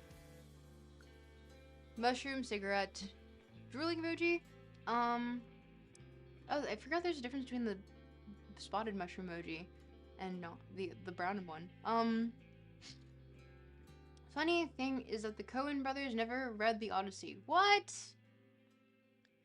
I remember the sirens, but I forgot what happened after they got to the sirens. I think they passed out and were robbed. They were robbed by the sirens, and one of them was believed to turn into a toad. Oh yeah, the toad part. Mushroom emojis. Now I'm just reading chat. I love whimsy, and the movie being filled with southern bluegrass and folklore mixed with references to the Odyssey is a good blend. Honestly, I've never seen this movie. I want to now. It's up there with No Country for Old Men, my favorite Coen Brothers movie. Folk Bluegrass is good. No Country for Old Men got a sequel. I hate to insult this guy, but Anton, can't pronounce his name, last name, always reminds me a bit of Netanyahu. Well, it's based off a novel written by Cormac McCarthy. Ooh, loaded last name. Well, I'm thinking MacArthur. So it would be hard to make a sequel. They give off those sinister murder vibes. Fargo, another Coen Brothers movie, got a TV show remake for some reason though. Oh yeah, I've seen Fargo. Fargo the movie or the TV series? Fargo was a movie and then it was made into a TV show remake. I didn't see the TV show. Do Odyssey. I would honestly really enjoy doing Odyssey. I really, really like getting into characters. Ooh, that would be so fun! Oh my gosh! Wait, no you can't. I'd get way too excited. And then we would lose the philosophy channel. We'd be another one of the millions of like ancient Greek mythology channels. Despite I guess there being like a million philosophy channels, but you know, you get the point. Greek like mythology has so much overlap with ancient Greek philosophy, mostly because it was an active religion at that point, or I guess like several cults, but you know, whatever. Talking about Oh Brother, Where Art Thou, the movie reimagining of the Odyssey. Huh. Color me curious. Honestly, I feel like this chat should probably, maybe once, like, I release the next video on Nika, even though I have, God, where'd the stupid book go? Where is the stupid book? I literally was reading it in the freaking park today. Once I finish the video with Nika. Oh, actually, maybe, okay, chat, you're here. Answer this for me. Would it be good to have a video as a primer to Lacan, as well as a video explaining Lacan's graphs, or should I just go into Lacan's graphs? Because I thought that there were more videos explaining... Ah! Almost lost that. That would have not been good. I thought it might be good to have a video just explaining the graphs, because that's what most people seem to meme upon and not at all understand. But also, like, I'm realizing now that maybe people don't understand Lacan as, like, a psychoanalyst in general as well, and I guess the overlap he has with philosophy. So, would a video as like a primer on Lacan also be interesting? Because I would probably mix it with my own vitriol towards Lacan, because I find him to be a pedantic motherfucker. Oh my god, he talks like a fucking sphinx, even in French. He's not as irritating as Land, because at least he's not, like... He's irritating in the sense of, like, he is a benign, pedantic, egotistical fuck. As opposed to the malice inherent to accelerationism as it relates to its original premise. But yeah. I don't know how bad the lag is here.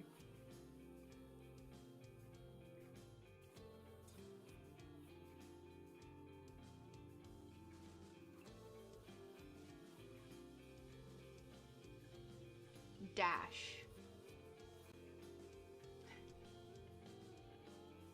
I don't know. Perhaps this was a better question for Discord, or literally not on a Thursday. Since we seem to get more people on, the weekends, but I refuse to stream on the weekends. I don't wanna.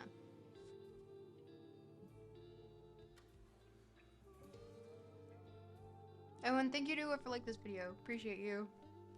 This is the heart for you.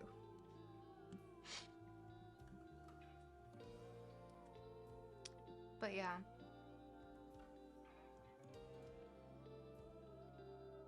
Oh, I have top chat on. Oops.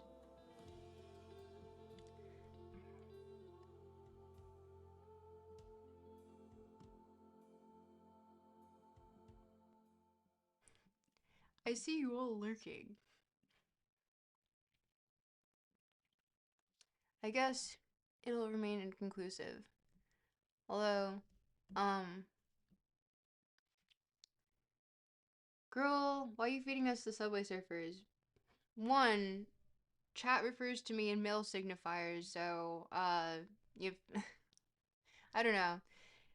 This is a long-standing bit. Just refer to me in doors and ice are gone. I'm the only one here. It's just cold existence.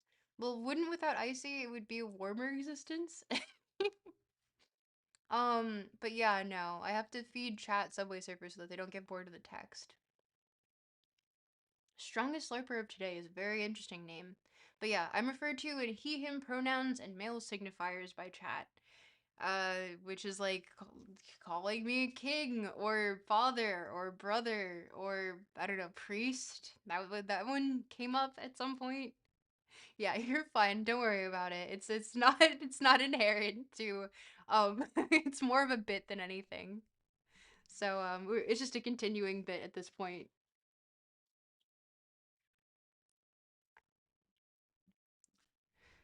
Uh, but yeah, okay. This was originally actually created. We had this to punish chat, and then it actually became integral. Sorry, Father Priest. Thank you. You are forgiven, my child. um, Pretty sure someone would have a pretty basic understanding of Lacan to watch a video talking about his graphs. You would think, right? I guess I want to make sure that my channel isn't so obscure that yeah, I guess oh no. Cuz I guess like my original fear was that like oh, maybe there's so many videos explaining Lacan like it's not really worth it to have a video explaining him. Like watching a lore video of a game after you've beaten it. Yeah, essentially. I was worried that there were like too many like primers on Nakama at first that like having a video explaining who he is, what the general premise of what he has done for like psychoanalysis is, like why he's had these sort of memes around him, etc. And like a very like, the way that I kind of do my video even though I've only done one video that I've actually published. Um where I kind of just go through very quickly, and then I have another video on the graph itself that I explain through Garfield because fuck Lacan. Um, why you're wrong about Lacan. There's nothing to be wrong about because Lacan doesn't say anything definitive. Therefore, there is no correct interpretation aside from having a definitive one, which is what I would be doing essentially. So I guess by nature of defining Lacan, I would be incorrect. I don't know. Maybe it's a Geoguessr Fink thing, but would it be more? Because I do want the channel to be like your entry level. You have no idea what's going on in philosophy. You want to know what the heck is up. You see Lacan's graphs and you're like, what is this? Why would I? What is the point of this? And then I'm like, hey, time to lead you through why this is really actually s- overcomplicated for no reason. Thank you, Warlight, for the emojis. Um, this is really complicated for literally no reason. Probably more of a memorization technique for him to get through his lectures. I'm gonna be honest. Um, well, that's a crack theory that I have. Still waiting for the second video. I'm sorry, the Janik. I know. It's just I've been on this Lacan. Oh wait, I literally have the book right here. I'm so stupid. I've been on this. Do you see how thick this book is? This is one lecture. Lecture 5, Séminaire V. 632 pages. And notes too. Cause there are just some things that I'm like, fucking, why is this here? Cause this is fucking translated improperly, or things like that. You're welcome, yeah. But I don't know. Do people even know about Lacan generally, or is he just like some fucking figure that people are like, he exists. I've seen the name before. Getting into philosophy, just dumping myself into it. I'm almost reading Social Contract, starting with a bit of Dave Hume, some Kant, metaphysical stuff, read a bit of Aristotle, then John Locke. I would say if you are just starting, is that stupid? Is that what stupid people do, or am I just lost? No, you're definitely not lost. I would say, just wanted to show some support. And if you have time to answer people who reach out on via other platforms, I have books I'd like to send you. If you're interested, yeah, sure. Send them to the email in the description. It's there for whoever wants to contact.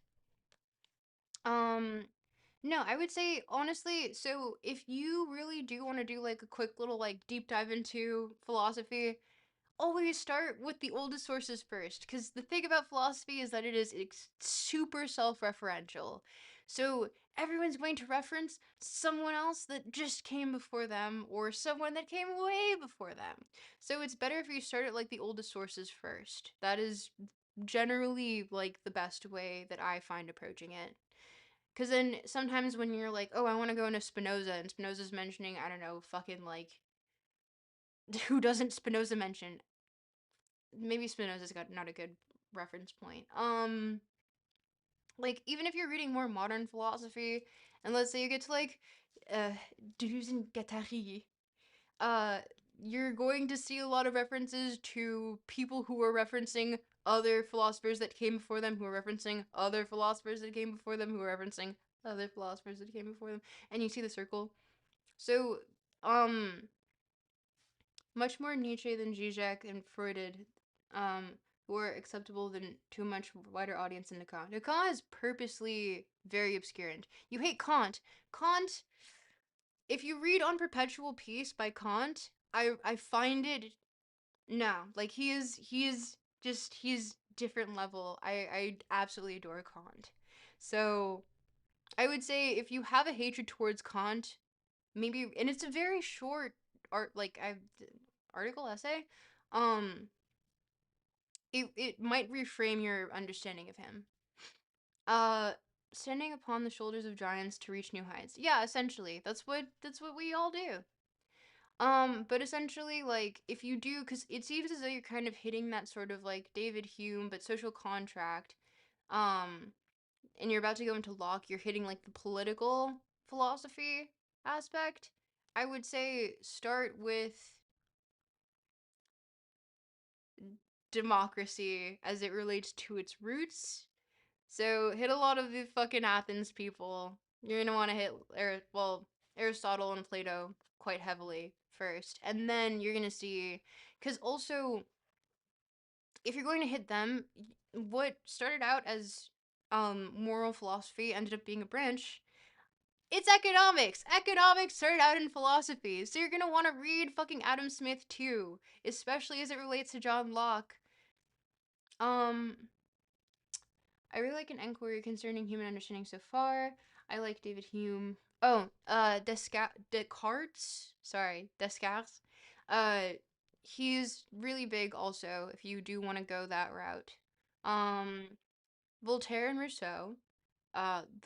They would be fundamental to your understanding because it seems like you're taking a more political route in your understanding, but hit always hit the ancients first, then go to, you can kind of skip ahead if you want to be kind of like, because it seems like you're already going to like the Enlightenment people. You can skip ahead to the Enlightenment people. Um, as it comes to writing notes, I want to wait a bit before writing notes before the refs. Oh yeah, basic liberal fundamentals and shit. Yeah, essentially. And genuinely, like I said this last stream, but or no, I didn't say this last stream. I said this in a collaboration with a friend who has an ASMR channel.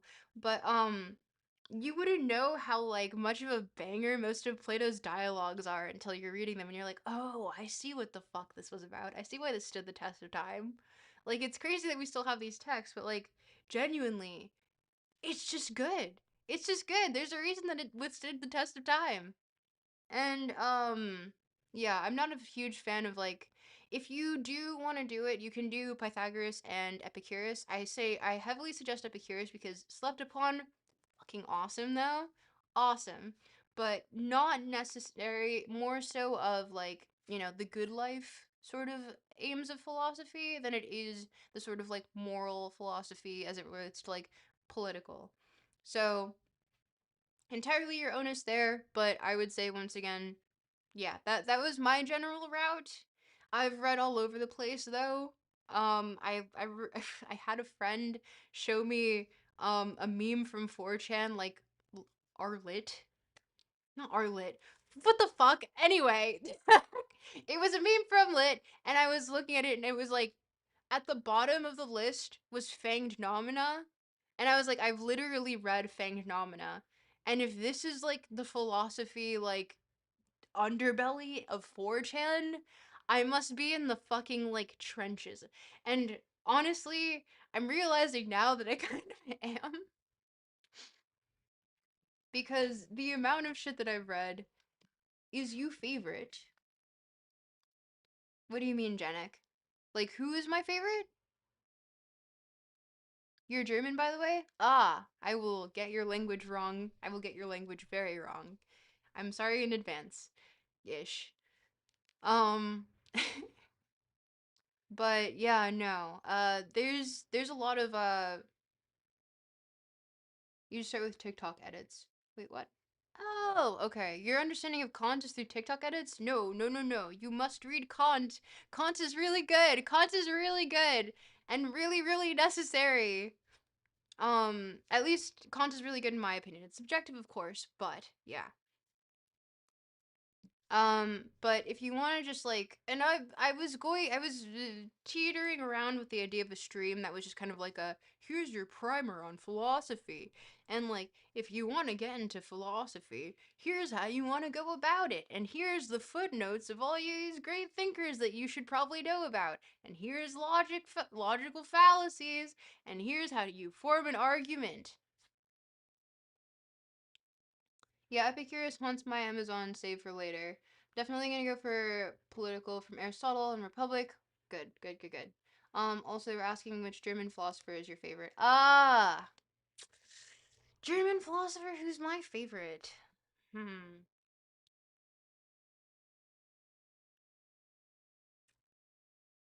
The thing about German philosophers is that they always kind of have a bit of a like fucked up tinge to them.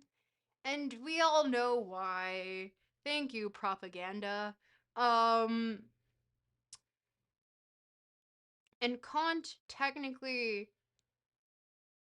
is came from a place which is now modern day Russia, but I believe it was in the Austro-Hungarian Empire. Um, so I can't say, but Germany's quite a new country, and I can't. It really makes my my pool quite small. And I say Germany's quite a new country. I'm talking about like historically in the span of time that we've had. Nietzsche lol? Nah. I can't say Nietzsche. Nietzsche's kind of like a very silly dude. And I was gonna say young, but he's Swiss. Um, and technically he's like more into psychoanalysis. What? Who? I don't know. I feel like if I gave you an answer right now, it would be disingenuous. I would just be giving you an answer to kind of like placate you. And it wouldn't actually be my favorite because I'd really want to think about it more. Yeah. Sorry. I gave you kind of a non-answer there because I was kind of just like, I've never really thought about out of all of the German philosophers who's my favorite. Because I would want to like kind of give you a more robust answer than just like the one that I know that I've read the most of. Which at this point is technically Heidegger, which he's not my favorite, definitely. And I've read well, actually maybe I've read more Nietzsche. Um, wait a minute, where's Wittgenstein from? Wait a minute. Is my boy from Germany?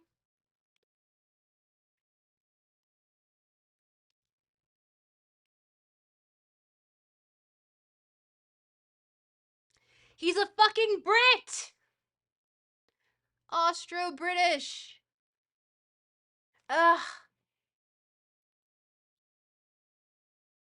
I hate. Kant is too basic for me and boring as well. Hello.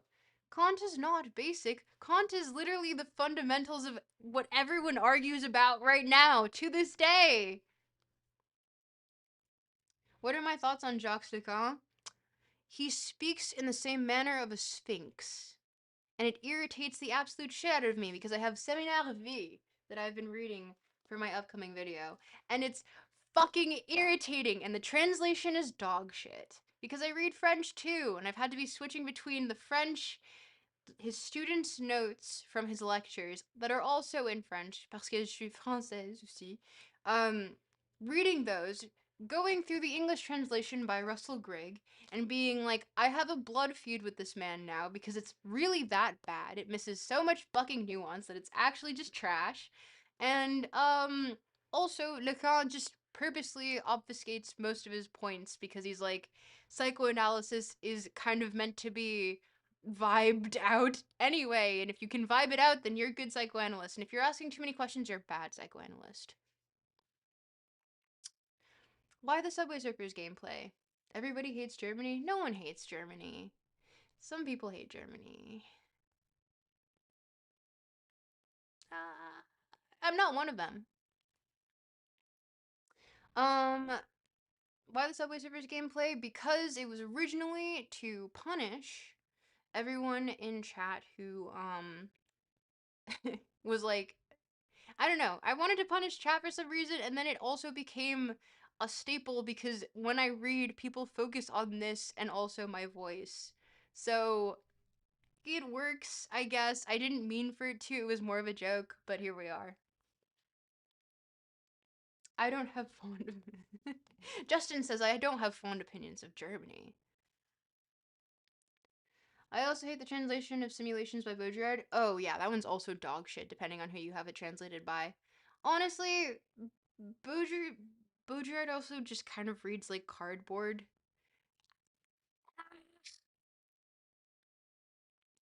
We Swedes have a love for Germany. Oh, Sleepwalking is back. Welcome back. Also trying Capital Volume. I'm not a Marxist or anything. It's just a chunky book. I don't know how to feel about Germany. Honestly, Das Kapital is like actually a staple, especially if you want to understand the economics versus like economics materialist sort of perspectives of uh modern interpretations of like the morality of economics. If I want to say it that way, which I kind of do because I'm very Smith brained. Um, but honestly, Marx is a staple, yes, to get there. Do all the prior ones first, get to Marx though. Definitely integral to the understanding of the modern day. Um, there's no right answer, TBH. The closest German philosopher I know is Albert Einstein. We counting him as a philosopher? Um, all that wrote in German are German and we claim them all. Okay. I mean, Wittgenstein wrote in German, but he's Austro-British. Fucking Brit. My favorite is a Brit. No. Ugh. Um, I remember getting really drunk around a German and we started talking about the war. She was not vibing with me, but to be fair, I was blackout. He's from the movie Oppenheimer. Yes. Einstein is from the movie Oppenheimer, didn't you know? Yeah. Okay. Um, well, I'm glad we went on that little side tangent for a little bit there. I love how all the viewers show up for when I get on the side tangent and how much I hate Laka. Fuck. Fuck this book. Fuck Russell Gregg. We have a blood feud now, dude. I hate your translation. This was a labor of love, I'm sure. This is a labor of hate for me. I hate you. I hate you, Russell Gregg. And Nakama, I'm gonna bastardize your shit. I will actually not. I will do. I'm probably the most, like, Puritan as it relates to the actual fundamental text and trying to translate it into something digestible for the general audience. But it requires literally me reading a bunch of stuff that I hate. And so after this next video, I'm going to go to stuff that I actually like because it'll make me make videos faster. Yay!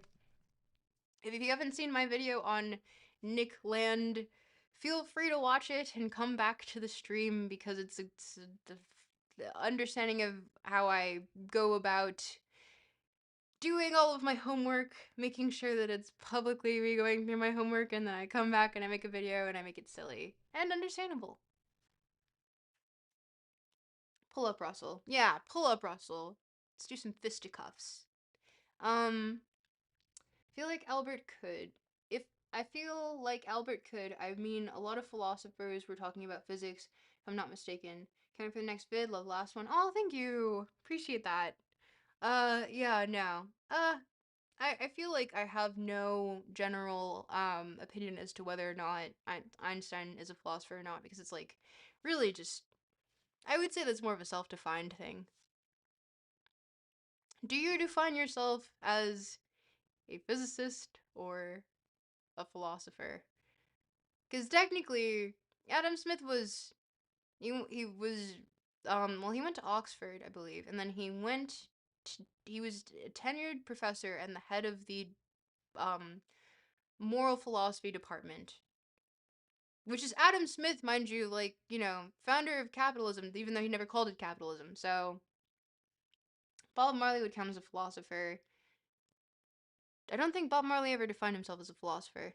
Um, how do you know when something is ready to record and be released? I'm something at the moment and it's huge, but I keep changing it around every day and it's driving me insane. Honestly, when you know, you kind of just know. Like when it just feels like there's nothing else to say and you rip the band-aid off and you post it.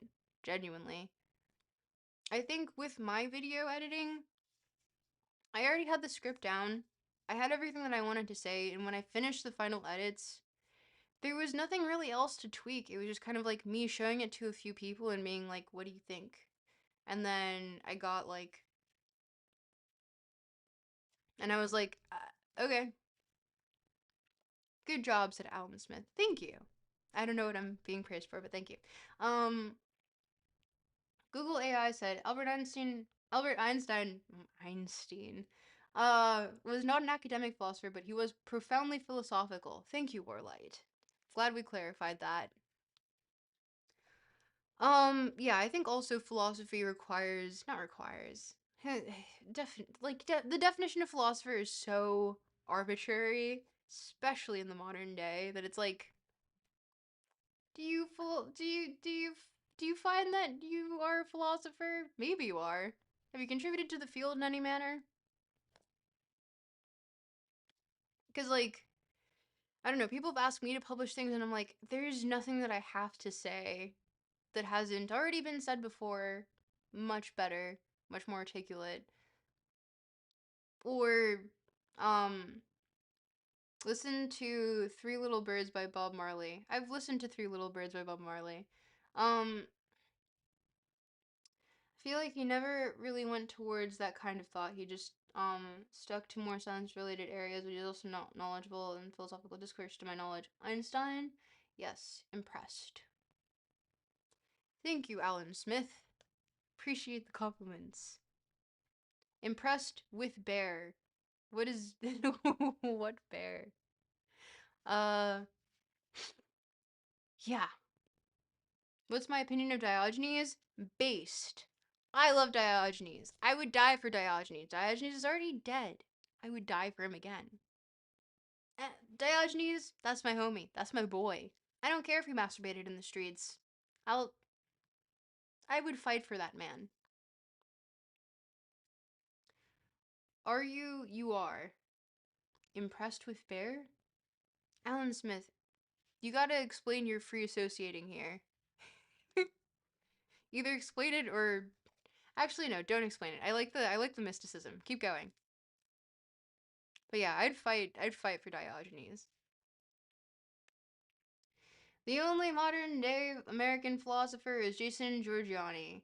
Slooch, I think you said that last stream, in which I would disagree. I hope we can make a video about Diogenes. I think there's already one that's out that's pretty good. I don't know. Totally not friend of the channel. Cispus55 made a video on Diogenes. Um, Genuinely, just, it's a good video. I don't think I would do a better one. You should just watch his. That guy, I'm not gonna say this actually, it's gonna be clipped. Justin says, that guy touching himself in the street, that's a genius right there. Zizek would say the same. Zizek would say the same. I have no idea if Zizek would say the same. I really hope that Zizek would say the same. I very much relate to Zizek, but only that one image of him, like that gif of him eating the hamburger and like wolfing it down. I relate to that very deeply. That to me is poetry. Okay, tangent aside, I want to finish this text today. So, chat, you know what you need to do. We need to keep fooling stupid fucking algorithm. We need to keep fooling the stupid algorithm. So you gotta just keep yapping in chat as though I'm interacting with you guys, or you're interacting with each other, or you're fighting about something. Don't get to be TOS'd or whatever, but just yap. Just say shit. Just be saying shit. Just fool YouTube. YouTube doesn't need to know. You just need to know that this was, for some reason, getting a bunch of fucking engagement, this fucking numbers. Just, yeah, do your thing.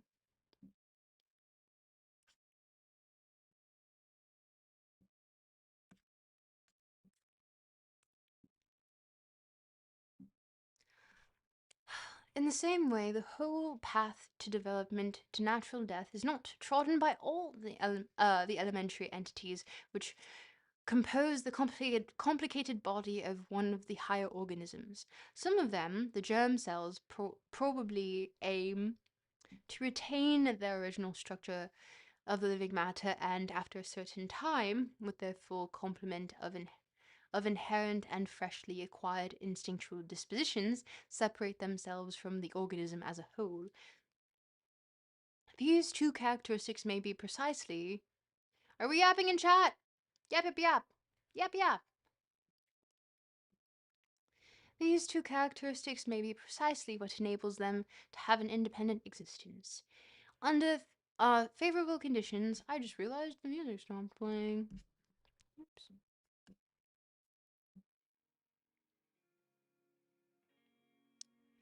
These two characteristics may be precisely what enables them to have an independent existence. Under favorable conditions, they begin to develop, that is, to repeat the performance to which they owe their existence. And in the end, once again, one portion of their substance pursues its development to a finish, while another portion harks back to once again as a fresh residual germ to the beginning of the process of development.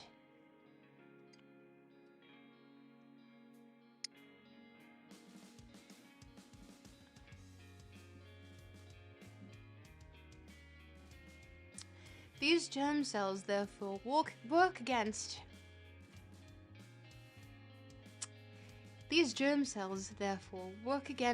death of the living substance and succeed in winning for it what we can only regard as potential immortality, though that may mean no more than a lengthening of the road to death. We must regard as in the highest degree significant the fact that this function of the germ cell is reinforced, or only made possible, if it coalesces with another cell similar to itself and yet again differing from it. These instincts watch over the destinies of these elementary organisms that survive the whole individual, which provide them with a safe shelter while they are defenseless against the stimuli of the external world, which bring about the meeting of the other germ cells, and so on. These constitute the group of the sexual instincts. They are conservative in the same sense as the other instincts, that they bring back earlier stages of living substance. They are conservative to a high degree, in that they are particularly resistant to external influences, and they are conservative too, in another sense, that they preserve life itself for a comparatively long period. They are the true life instincts. They operate against the purpose of the other instincts, which leads by reason of their function to death, and this fact indicates that there is an opposition between them and the other instincts, an opposition whose importance was long ago recognized by the theory of the neuroses. It is as though the life of the organism moved with a vacillating rhythm. One group of instincts rushes forward so as to reach the final aim of life as swiftly as possible. But when a particular stage in the advance has been reached, the other group jerks back to a certain point to make a fresh start and so prolong the journey. And even though it is certain that sexuality and the distinction between the sexes did not exist when life began, the possibility remains that the instincts which were later to be described as sexual may have been in operation from the very first, and it may not be true that it was only at a later time that they started upon their work of opposing the activities of the ego instincts. Let us now hark back for a moment ourselves and consider whether there is... Okay.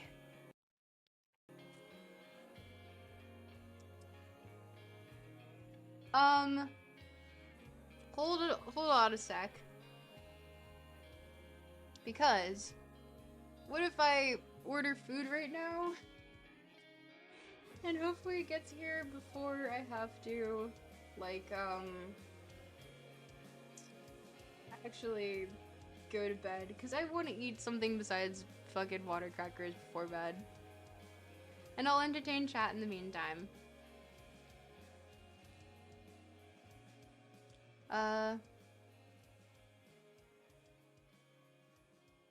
Diogenes is peace through doing whatever you want. Correct me if I'm wrong. Not exactly war life. That's more of like hedonism.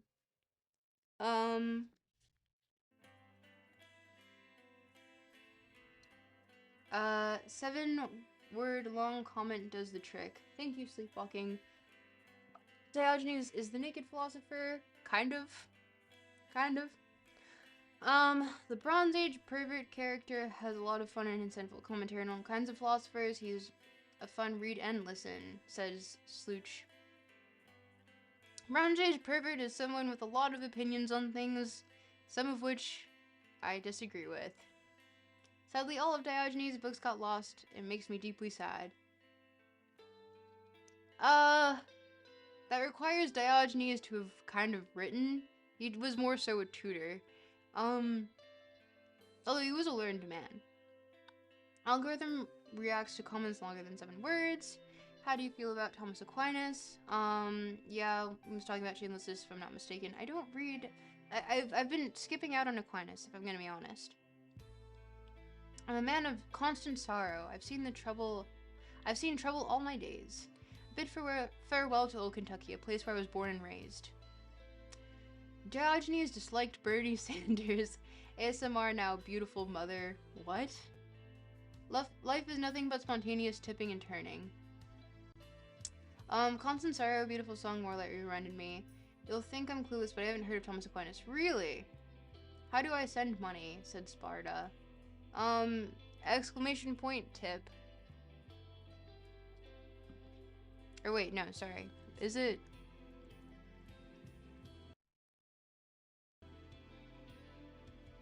Incorrect. That was not it.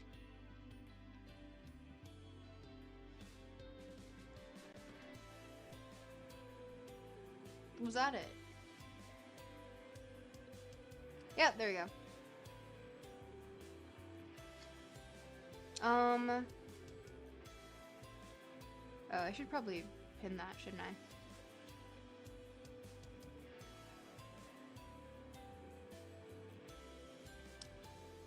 Order some Japanese food. Freud really looked at humanity and said, yeah, mommy issues. I wouldn't say that Freud said that. Freud said a lot of things, but he said more so like, oh, Freud looked at society and said, oh, you're not mentally ill because, you're just, like, not virtuous enough or religiously zealous enough. You might have been exposed to a lot of shit as a kid that was not good, and you got it raised amongst a bunch of stimulus that caused you to react in a non-functional way in society right now. Freud was just a freak, damn. Freud was fundamentally the basis of how we understand psychology and psychoanalysis to this day. I think there are a lot of things that I take fault with, especially in his writing style, because he writes in, like, a purposely, like, how would I say this? Like, a very purposely, the way that one describes, he's a sick puppy, if you ask me. No, that's too reductive, genuinely. Freud is more like, he wrote in a way that genuinely incited a lot of discourse, because he would say things like, oh, your child is anally retentive, and he would refer to the stages of the, like, of the child developmental stages in, like, very weirdly, oddly sexual terms. In my opinion, it was to get more, like, just eyes on his work. That's speculation. I'd say it's just marketing. But fundamentally, he was the one who questioned it, because before then, we didn't have anyone actually just saying, like, oh, yeah, it perhaps the stimulus that you were exposed to as a child led to how you have these reactions today, and what we can do about that. So that's modern psychology. Yay, thanks, Freud, despite you being a fucking weirdo about it, but yeah. So, that's my opinion on it. Because, I need to order food before it closes! I'm hungry. All I had was those fucking crackers.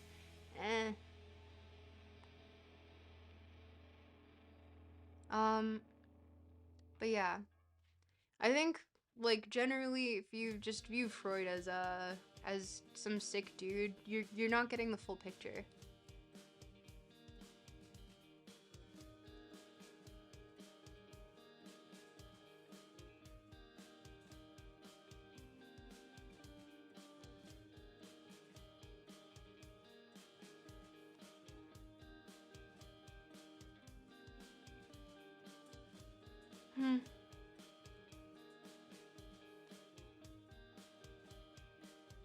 Okay.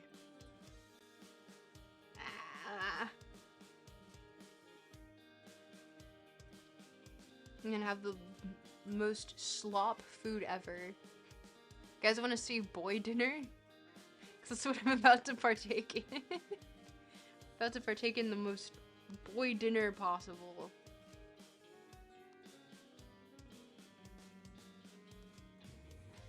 I should genuinely just be arrested for, like, the amount of, like, slop that I eat. The whole theory about Freud was, having up some kind of child abuse ring, his seduction theory. Slooch, that's just kind of speculation. Like, genuinely. What am I gonna eat? I'm going to eat boy slop. I'm going to eat absolute trash. I'm going to just go to a dumpster and eat out of there. We are the boys, though. Yeah, I know, that's why I'm eating boy slop. Fitting my character.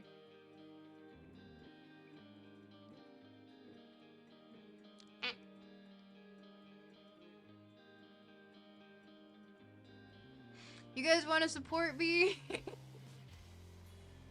Do text to speech, and I can use that money to get fucking groceries. Boy dinners are satisfying as hell. I know for experience, you'll love it. I don't like eating boy dinner anymore. I'm tired. Even though, technically, I, like, kinda I can't eat super complicated foods because I have ulcerative colitis. Yay! But, I do tend to eat more boy slop dinners. It's just the nature of being he, him pronouns, and being king and father and priest and brother and all of those other male signifiers. So obviously I need to eat boy slop, boy dinner. Whatever else I'm referred to as in chat.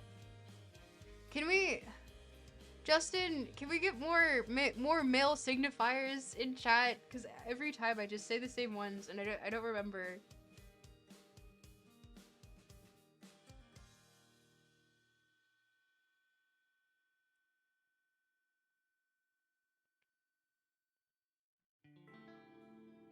I actually cook my foods and I'm a zommer. How is that possible? You actually cook? You cook? I don't even cook. What the heck? Brother. No, we already know that one.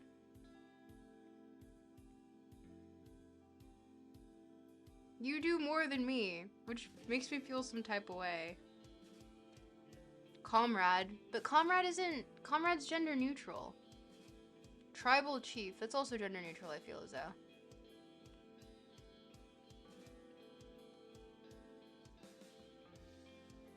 Yeah, you cook your own foods? We should have a list of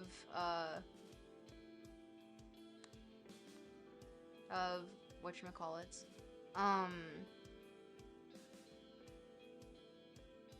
Male signifiers. Yeah, there you go. Why not? Cooking is great. Top 10 skill to have. You know why, Slooch? You know why I don't cook? Because I'm lazy and everyone cooks for me.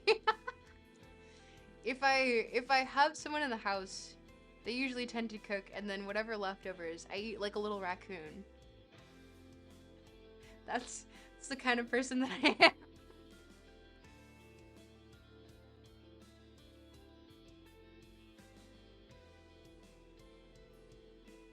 Okay. Does anyone want to do text to speech so I can get groceries? Please, please, please, please, please, please. Oh no. Did Subway Surfer stop?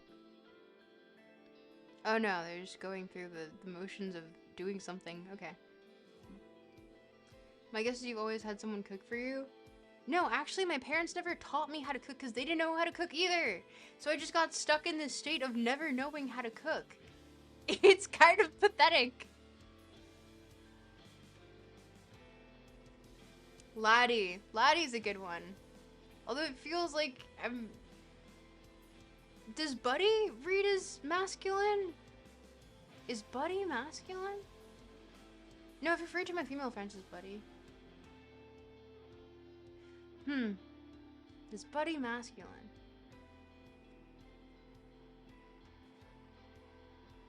You can say jefe, like in Spanish. El jefe.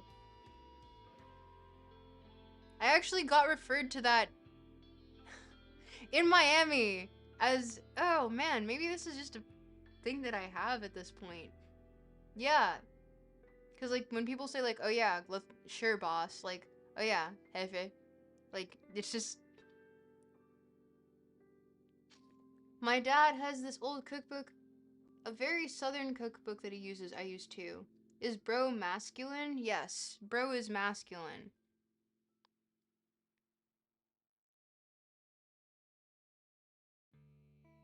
Or wait, are you asking if, like, bro is masculine? Oh, No. Bro, as like a word, is gender neutral. Bro is masculine. You've cooked at IHOP. IHOP scares me. Because I think I either went to IHOP or Denny's once, and like they undercooked my eggs so much that it came out still runny. But like runny to the point that it was like, oh, this was not cooked.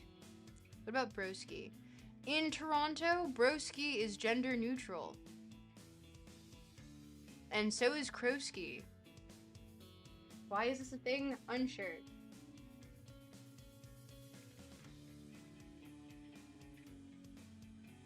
Pal is too flavorless. I do like pal though. Like a nice pal that you say, oh, that's my pal. Yeah, I love that guy. You know? You throw someone a pal and you're just like, that's my amigo. I would stand-up guy. That's me. I'm a stand-up guy.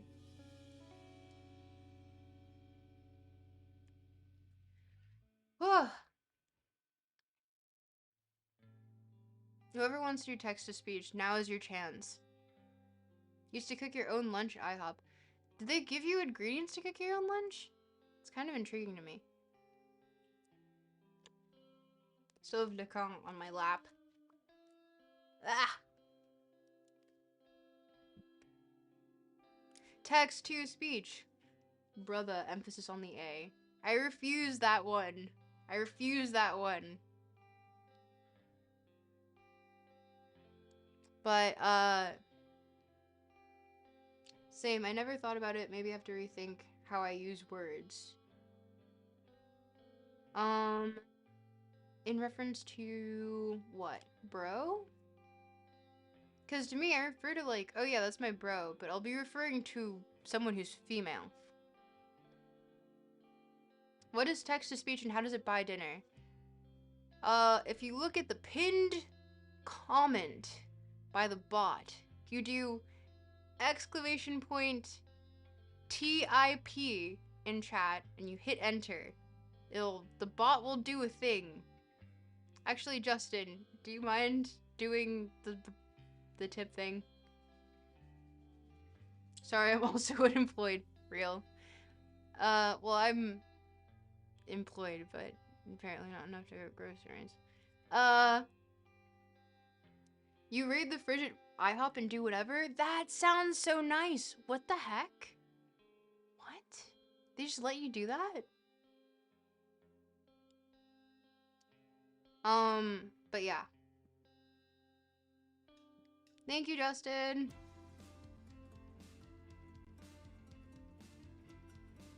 Or wait, no, does it not recognize you in the system?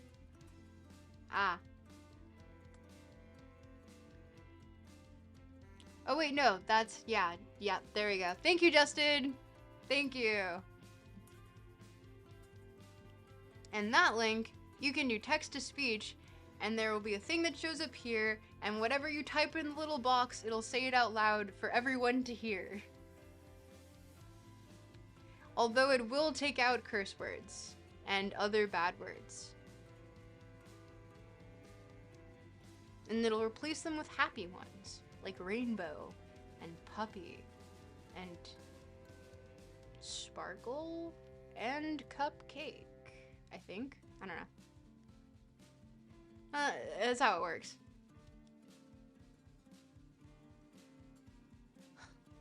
Which I think is kind of funny. But yeah, okay.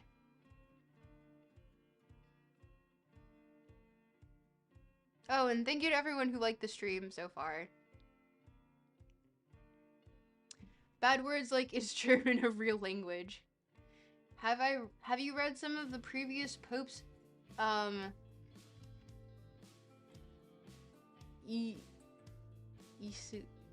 can't pronounce that word. L-cycle. They're actually really good. Honestly, I've read a few works from previous popes, especially Pope Francis. Puppies. Yes. Puppies. Quite a good meal. I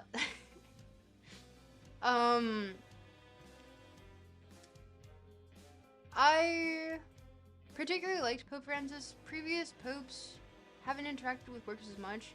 I think because I went to Catholic school for all of 5 minutes. I read the Bible 3 times just to be like kind of an edgelord, and then after that I did not interact with it. So all of my current knowledge comes from that point in time of my life, and I feel like I really skimped out on a lot of it because I didn't put in the same sort of like academic rigor that I would.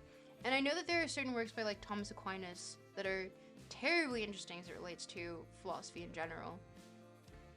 But honestly, I think I just want to... I'm more so caught in the throes of psychoanalysis at the moment. But also afterwards, I think I want to go back more to my Greek roots before I do anything that relates to Christianization. Because I do a bit of a gripe with the fact that a lot of things are Christianized. Yeah. Because I'm just like, man, why the fuck did we lose so much fucking knowledge? Because the monks were scribes and they had to change it a little bit so that it fit the religion. I understand why it happened, but does it make me happy? No, because I would have wanted the fucking unaltered one. So, yeah. IDK, anything about religion. Real and true. Yeah, so that's my little, like, that's my little, my feelings towards, like, Christianization as it relates to philosophy. And also just, like, historically, things were just like the Poetic Edda. Just a lot of things in general. Know how to make omelets, pancakes, waffles, all fried foods like chicken, fries, chicken, butterfly shrimp, etc. It's been a while, though. Tropical paganism arc. I've always been a pagan. I'm not a pagan. Well, actually, no. I think I'm on my Hellenism arc. Pope Paul is really cool. Yeah, I have a tough relationship with Catholicism, especially having Irish roots. Catholic treated Irish women as well as colonialism. Yeah, no, that's not ideal. Am I still friends with Destiny? Friends? I mean, we're like acquaintances, I guess. He's like in my friend group. Does that answer your question?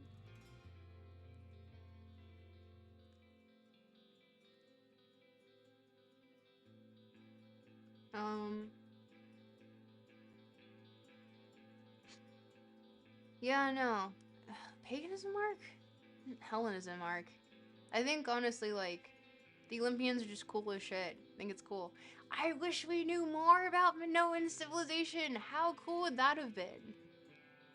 Genuinely, I think about that all the time and I'm just like, what what knowledge have we missed out on because we don't fucking understand linear A yet?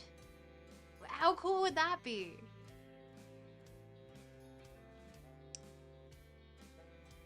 We are the Church of Tropical. Yes, accurate.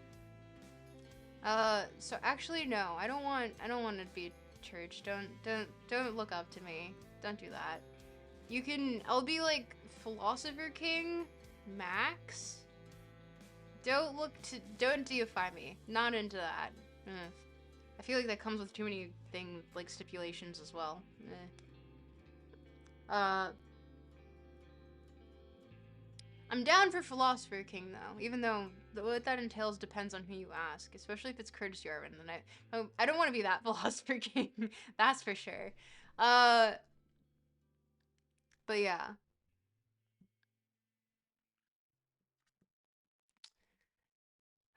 What's after Lacan? Have I already read Adler and Cote? Cohut. I can't pronounce it for the fucking life of me. Orville. No, I'm not doing any more modern philosophy because I'll shoot my brains out. I need to go back to my classic roots, or I'm gonna lose it. And then I can go back to more modern shit. But I don't want to touch modern stuff in the meantime, because everyone I want. Okay, let me rephrase. Who got you into philosophy? I guess technically my professors. I was always kind of into it, but the real people who sucked me into philosophy were my professors. Like I had a really really cool professor, um, who I will not dox. Sun gods over here. Listen, Athena. Athena is a good goddess. I do like her. But yeah, no. I have to attribute a lot of it to my like philosophy professors because they just were genuinely really really interesting and cool and would always just yap with me, which I really appreciated because it's like what better way is there to interact, right? And I don't think I would have known how much I liked philosophy had it not been for like someone taking the time and being like, "Oh, here's this concept. Here's the same concept in a way that you would relate to and understand." And like I always kind of skimmed over it and I was just kind of like, ugh, whatever, like it's not for me. But I wish I had known that cuz I don't look like the average person that's like reading fucking Lacan and I don't know, Baudrillard and D&G and all them. Norse are very underrated. They don't get as much love as the Greek gods. It's because they're not as well preserved historically. But they do get a lot of love. But what year would you consider modern? That is too. That's a question that I will not answer. What did I study? International relations, ironically. But had a lot of philosophy professors because there's a lot of fucking overlap there, of course. Um, but yeah. And also now, basically, most of my friends, not most of my friends, a good portion of my friends, especially the ones that I run videos by, are like, philosophy PhDs, philosophy professors, etc. So it's like, I'm in there. I'm in all of that. However you want to define that. Ooh. Um, Odin Elfalder. Yep. Hang him by the tree. Unsure if he was hung upside right or down. But hung himself for 9 days. Or an arbitrary amount of days. We don't really know what the amount of days technically was because we don't even know if 9 had any sort of significant meaning other than like just maybe it meant more than a lot. Maybe it meant an amount that was specific but not yet defined. Like the same, what was it? Christ wandering the desert for 40 days, or Buddha meditating for 90 days? I don't remember. Arbitrary amount of numbers. Appears all the time. But, yeah. The number 9, as it relates to Norse mythology, we're unsure of what it means. I'm looking into Gnosticism. Why would you ever do that to yourself? No, I'm joking. You live close to Uppsala. Really? Ooh. Sorry. Notification on my phone. Important.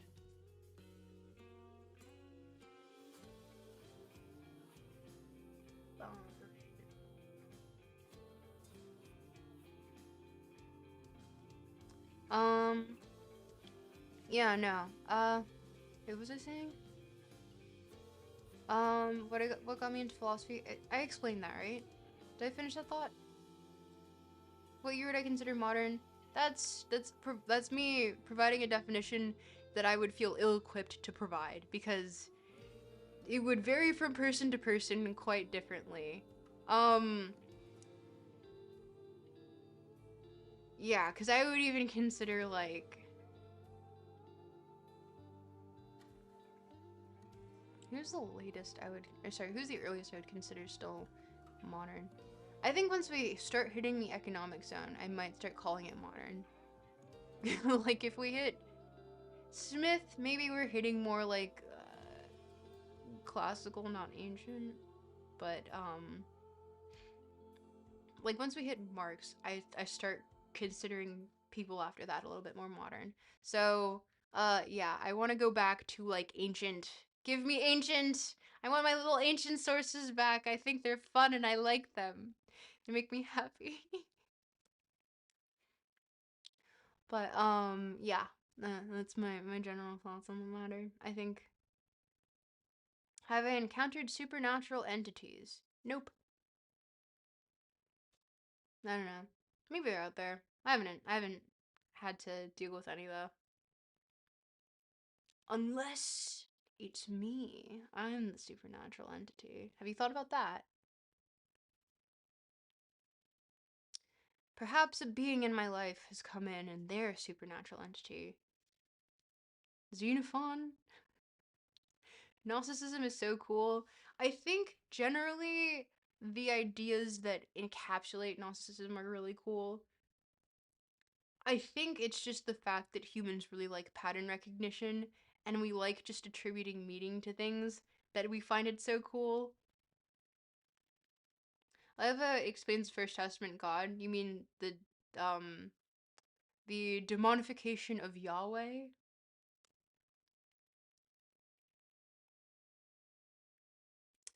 What's your favorite Gnostic sect? It's schizo and I like it. Real. Most real answer from Justin. Let's go. See, this is you became a mod for a good reason. I made a good pick here. But okay. Isn't Gnosticism just being a contrarian? Not exactly. No, no. I would say I okay, there is some truth to that statement, but I do think that there were people that genuinely believed in it, aside from the fact that it was essentially just contrarian, especially for the time period that it was conceived in, depending on which one you're looking at. Because there is Christian Gnosticism, there's Jewish Gnosticism, and then there's Hermetic Gnosticism. So, wait, am I getting that wrong? I might be getting that wrong. Someone feel free to fact check me here, but yeah, it's just like it is essentially like it's got contrarian roots to it, mostly because a lot of the things were kind of just like, I know this is kind of heresy, but I'm gonna do it anyway. So yeah, it does have roots in that, but I think, perhaps, well, to a lot of them it was like seeking a greater truth through more not hermetic, heretic routes. But once again, our translations of several of the most sacred texts started getting into it after reading Blood Meridian. Really? Damn, there's different kinds. I thought it was only Christian. I Zoroastrianism, what are your thoughts? I don't know. I don't know. I don't really know anything about Zoroastrianism, too, if I'm gonna be honest. That is like a huge blind spot for me, mostly because there was no point in time in which I was like, oh man, maybe I should look more into that. IDK, I feel like a lot of sects of Christianity is more aesthetic than actually gives importance to. Like what, Dogma? Hermetic Gnosticism. Dr. Feel Better! Haven't seen you for a minute. What the heck? Hi. Um, Bro watched the DJ Peach Cobbler vid. Um, the stuff about the inner divine spark is really interesting to me. DJ Peach Cobbler. I think I know that person. Will I elaborate on that statement further? No.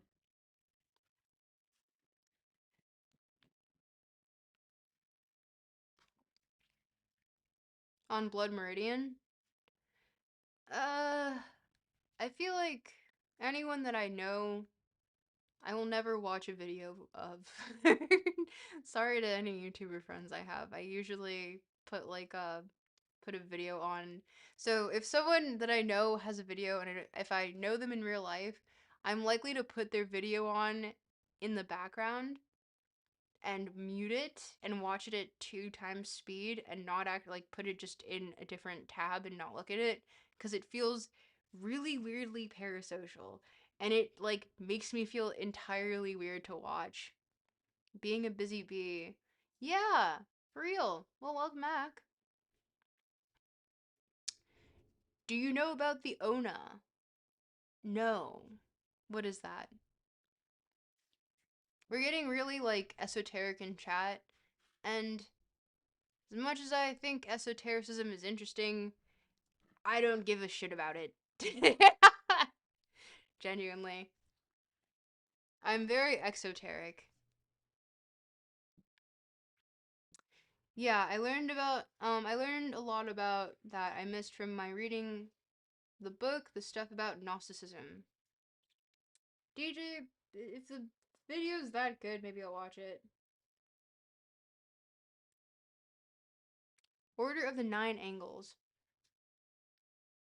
Okay.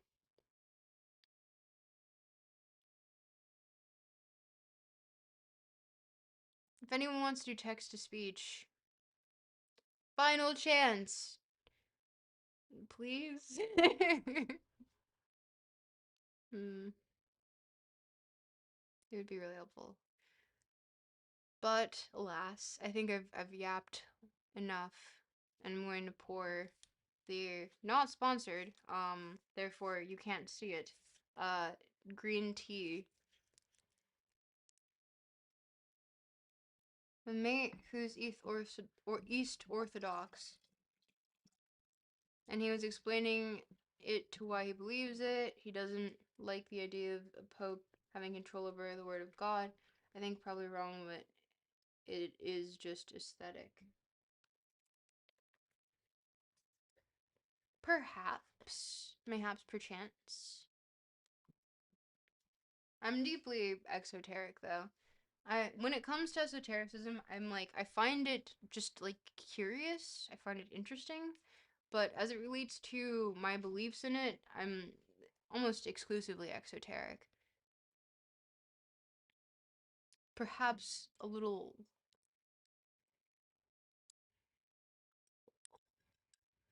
I don't know. It's just I'm exoteric. I think that all knowledge is attainable. Luciferianism might have originated as a Gnostic sect. It's considered fringe, but at least two scholars have made the case that it evolved from the Rhineland of Germany from the Cathars. Interesting. Feel free to source that.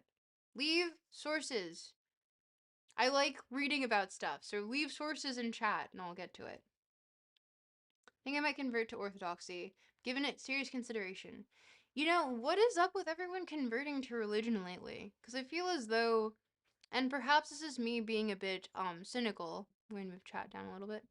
Um, it feels just kind of trendy. It feels like people are moving to religion out of the desire to fit in. which I think is odd. Because why not just genuinely feel the need to believe in the thing and not have everyone kind of like say, like, oh, I'm going to convert to this, and I'm going to convert to this, and I'm going to convert to that. And like, why not just find a random text one day and say, I'm going to give this a shot, and then actually give it a shot? What, Luciferianism started by the Cathars? Psh, that's super silly.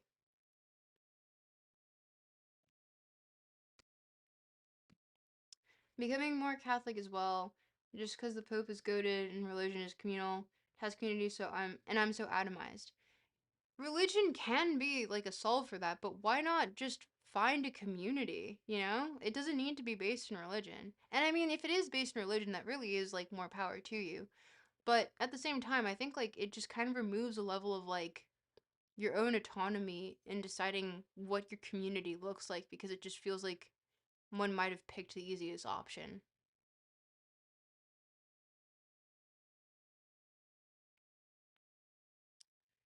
Zoomers having no sense of identity to latch on to the closest thing they can find familiar? Perhaps. The 09A is pretty dark TBH. A lot of terror attacks have been linked to it. Oh, yikes. More of a communal thing for me. I'm a pagan, fully reading England for the Allfather. Let's go, Justin! Let's go! You little Norsey. Um, Alexander Pachkowski and Pewter Sarnecki, I don't, are two scholars who argued that the 13th century Rhineland Luciferians were either Cathars or an offshoot of the Cathars. Interesting. I guess I'll have to look more into it. Grew up Protestant, and the American Protestant Church has dropped the ball, so hard have to switch to something. Well, Slooch, I think that just requires you to, because the thing is that as someone who's kind of been raised in a sort of like gray area of like spirituality is real if you want it to be. All of these things are real if you want them to be. I was never really like forced into a certain sect, so that's why I find it very odd that people need community through these routes of belief systems. Because I think that there is a tradition aspect to religion, but I also think that there's a cultural slash um sorry, there's a tradition slash cultural aspect, and there's a religious slash spiritual aspect, right? I used religious twice, spiritual aspect, and kind of morality switches between the two because they kind of inflow through each other, right? Um, you're pretty. You are a pretty. They were always annoying. Wait, what? The thing is that like I think that it's just you don't like I think it's easy, and that route there's no I think there's no shame in it. And I think that if you genuinely believe in XYZ religion, by all means. But I think that I see a lot of people going towards religion when they really just want to solve for community. And they're taking on these belief systems that they really don't actually follow through with or really truly fundamentally believe, but they really want the community aspect of it. Therefore, like they take on ideology or religion or what have you to kind of just fit in. But it reads as trendy to me. Uh, take that whatever way you want. But um yeah, community. That's the key word. America's historically had community around the church, but that's almost entirely dropped off. Organized religion is the external framework. Mysticism is direct experience. Terrorism is the hidden symbolic meaning behind both. I mean, honestly, Janek, you might be onto something with the hidden symbolic meaning behind both. But I think humans just really like to pattern recognize, you know? Also, community for having the sake of community as well is still well. I live next to a Hillsong church, and it is borderline a cult. Yee. Yeah, no. Culty stuff I'm not a particular fan of. Removing autonomy from your community is not something. Prometheism is better than Luciferianism. Prometheism is a new one for me. Even though I think Prometheus is kind of a cool Titan. I think he's a Titan, yeah.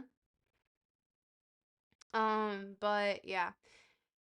I don't know what the basis of that one is. So, question mark? But yeah. I'm suspicious of not suspicious. Suspicious isn't the right word. Or maybe it is. Um Subway Surfers in the corner, damn, we zoom in. Yeah, we are, aspiring devil. Yeah, we are.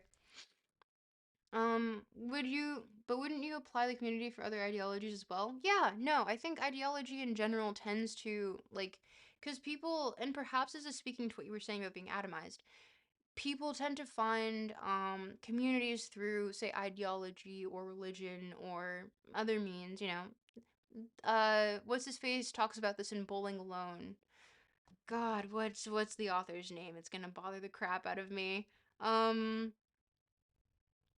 I read this a while ago. Bowling Alone.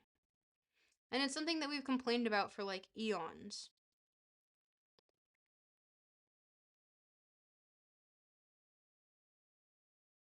Yeah. Robert D. Putnam. In Bowling Alone, the collapse and revival of American community. In which, oh man, you'll love it. Check it out. Giorgiani. I'm not gonna listen to Giorgiani. Don't make me do it. He's just more of the fucking like same weird. I won't get onto that tangent. Um, but essentially, premise of the book is with the advent of TVs in our living rooms, and prior to that, with the advent of radio stations in our households, the American family's gone to shit. And so is communities in America, because we used to have PTAs and bowling teams and things of that nature. And essentially, it's just saying the premise of like what we're talking about with technology now and technological advancements. Oh no, we're losing community because we're so atomized because now we have TVs inside of our house. Too much bias. You're selling yourself short. The works I've interacted with from Giorgiani were huge turnoffs, and they kind of have. I've yet to see anything since that has made me go like, okay, maybe I misjudged. So if you have any recommendations that you think would change my mind, please feel free to send them. I will actually read them. What are my thoughts on accelerationism, either left or right? Janek, just watch the video, the one video that I have on my channel. Just watch that. Just watch that. And then come back here. But yeah, no. We look for community in all these different ways, and we will always have this sort of like back and forth of like, oh, but we're being torn apart by XYZ new technology, and that's ruining our communities. And it's like, no, we've always been like this. This is a cyclical thing with humans. We just constantly find ourselves in a place where we're like, oh, we're too atomized. Oh, we're not atomized. We're too collectivist. Oh, we're too atomized. Oh, we're too collectivist. And then we just oscillate between the two ad nauseum. This is how fucking we function. We just find these extremes and then we keep pacing back between them. And then we pretend that there's an issue. When once we hit one side, there's an issue. Once we hit the other side, there's another issue. It's like we oscillate between the two. So we're hitting a point now where people are getting hyper religious, ideological, when at some point there's going to be another influx of new thinkers that are going to come in and be like, this is kind of bullshit. You guys were just looking for community the entire time. Let's just find community in another way. And then we're going to go through another oscillation, and yeah, we'll just keep doing the same thing. Time is a flat circle.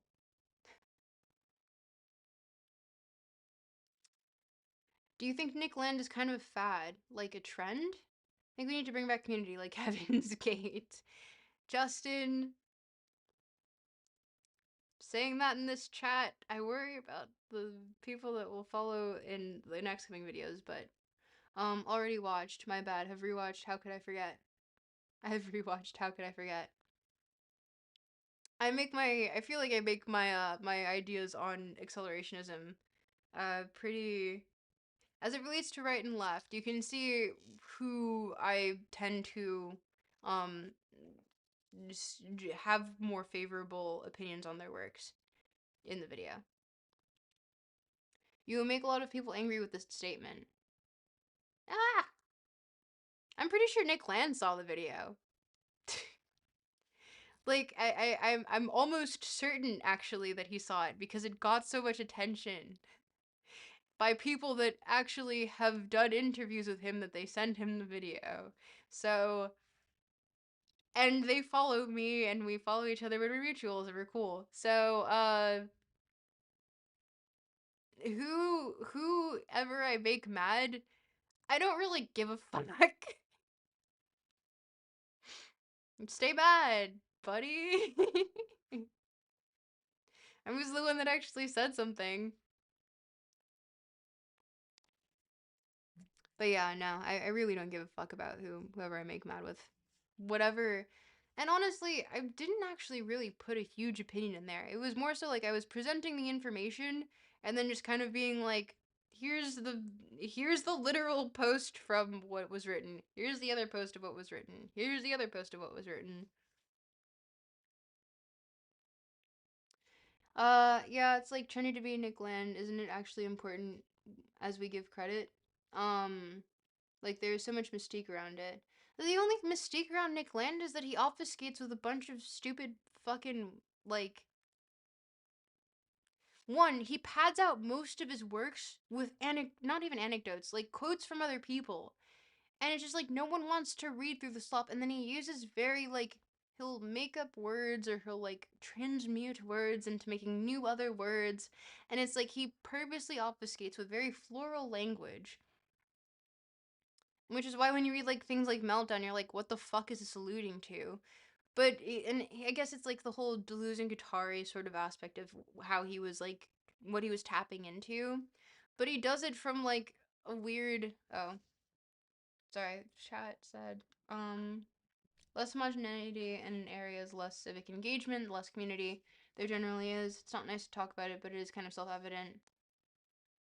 That isn't true though, because like homogeneity can just be homogeneity of like we identify with the certain space. You know, homogeneity could be like we identify with the fact that we all really like the color on this flag. It has a maple leaf on it. We really like it. Like it's not it's homogeneity could really just be we all agree that we are in a community together. That's really it.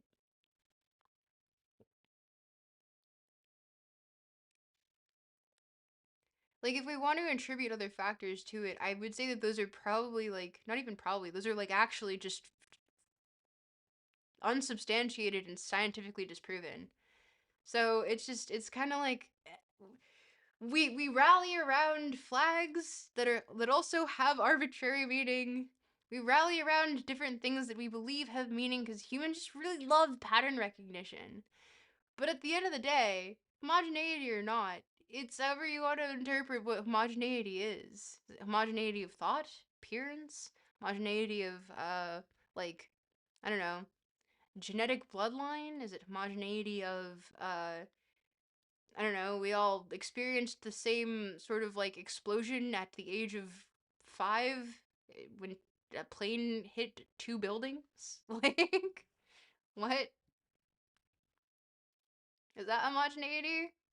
It does cause a lot of community rallying around a certain dislike of a group, you know?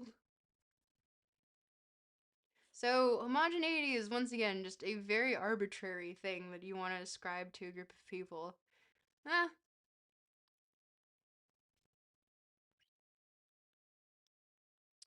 but I think I'm gonna get the entire Reform Party mad at me if I say that. Whoops. Robert Putnam, that author that you were talking about, did a study on 2007 showed that it's true. Robert Putnam's also been critiqued heavily for his works. Like Robert Putnam comes with a lot of critiques on his works. Including, I would say I don't fully agree with it. I do think that there's a like kernel of truth in there, of course, but I don't like I'm not like undeniably like yes, this guy is right about everything. Like it's just I think there's a kernel of truth. Yeah, I just wouldn't like bet all my money on that horse. Put all my eggs in one basket, if you will. We're getting really into our Americanisms. I guess like North Americanisms. But yeah, those are my thoughts on the matter.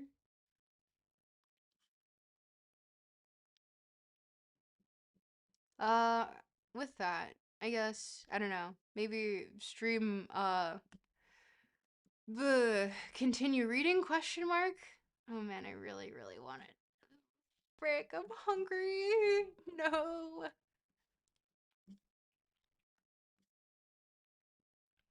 Okay, I think with that, shall I continue reading? Tell us some Canadianisms.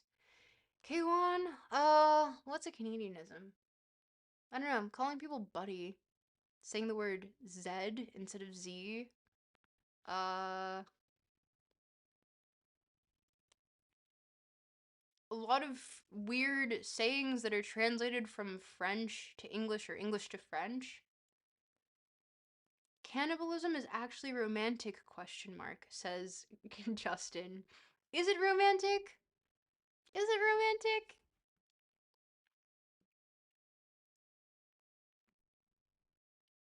Oh, thank you for subscribing, Crutches. Thank you. Yeah. Is cannibalism romantic? Define romantic. That's my thing. Like is it the ideal what is the what's the idealist fantasy behind cannibalism? I don't do I want to know the answer to this? I don't know.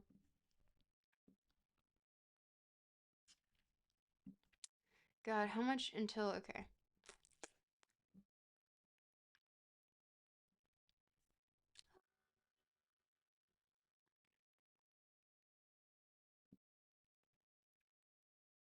Okay, I finished around this paragraph. So, you guys know what to do. Yap and chat. Yap yap yap. Yap it up. Keep it yapping. Keep it keep YouTube fooled. The only Canadian slang you know is hockey related. What? Elbows up.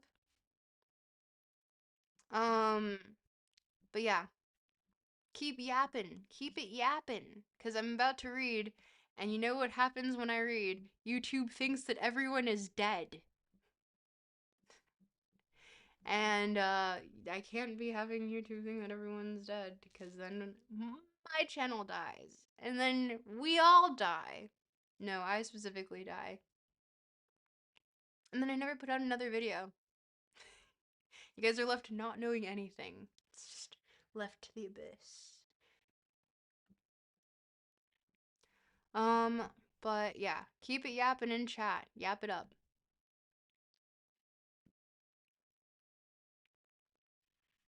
Am I streaming on Twitch also? No. I don't believe so. Unless I am, in which case I didn't mean to. But, yeah, no, Twitch is not really my platform. I mean, I think I used to stream on Twitch, but it's changed. It's changed a lot. But with that, keep yapping. Keep freaking yapping. I'm looking at you. I'm looking at you. Keep the yap keep the yapping going. I'm watching you. Keep the yapping going. Okay. Let us hark back for a moment and consider ourselves consider whether there is any basis at all for these speculations.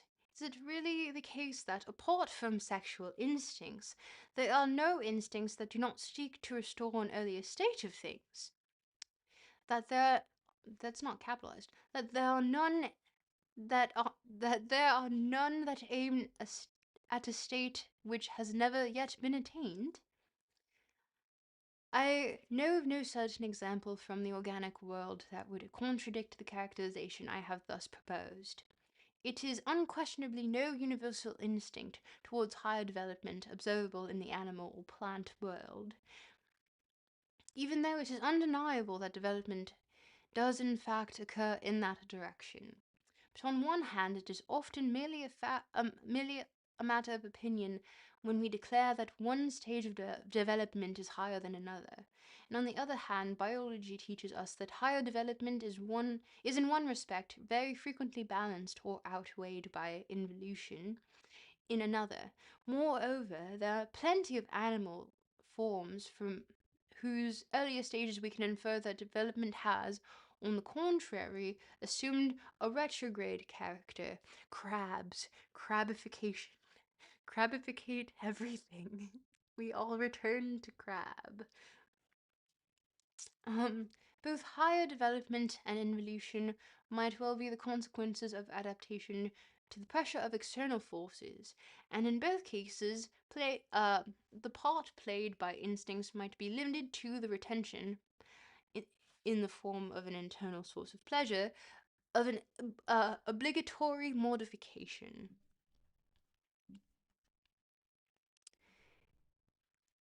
It may be difficult too,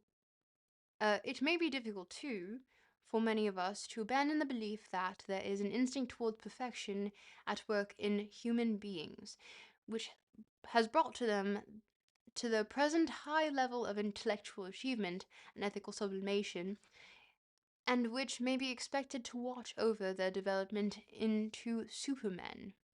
Übermensch.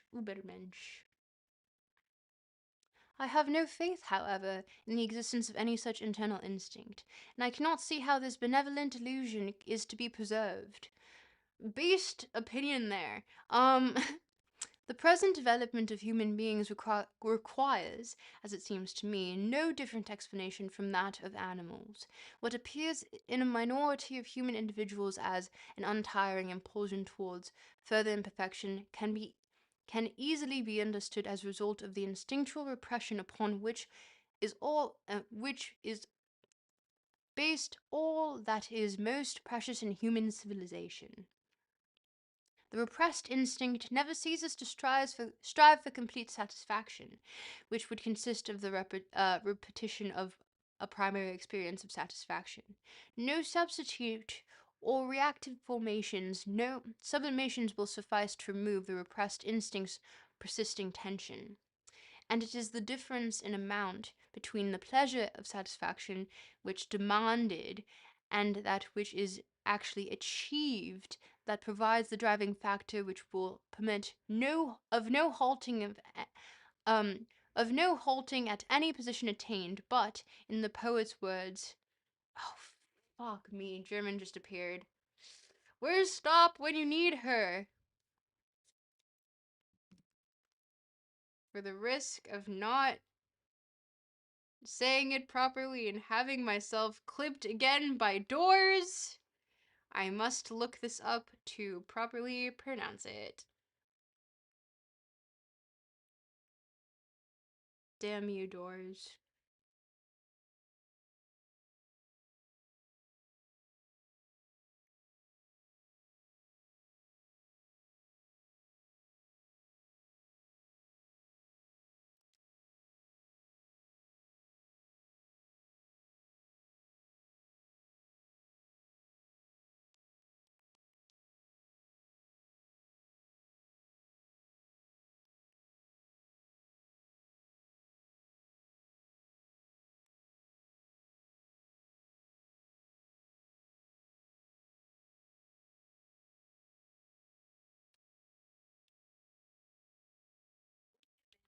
Immer vorwärts dringt. Holy shit, there's no way I can say that. Ungebändigt immer vorwärts dringt. Undebergend immer vorwärts tritt. There was an attempt. But in the poet's words, undebergend immer vorwärts tritt. There we go. The backward path that leads to and also the translation of that is untamed, always pushing forward. The backward path that leads to complete satisfaction is as a rule obstructed by the resistances which maintains the repressions. So there is no alternative but to advance in the direction in which growth is still free, though with no prospect of bringing the process to a conclusion or of being able to reach the goal. The processes involved in the formation of a neurotic phobia, which is nothing else than an attempt at flight from the satisfaction of an instinct, present us with a model of the manner of origin of this suppositus, there we go, suppositus, instinct towards perfection, an instinct which can not possibly be attained to every human being. The dynamic conditions for its development are indeed universally present, but it is only in rare cases that the economic situation appears to favor the production of the phenomenon.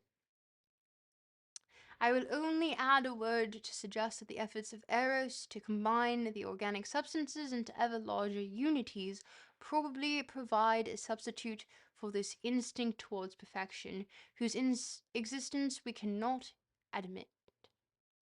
The phenomena that are attributed to it seem incapable of explanation by these efforts of Eros taken in conjunction with these results of repression.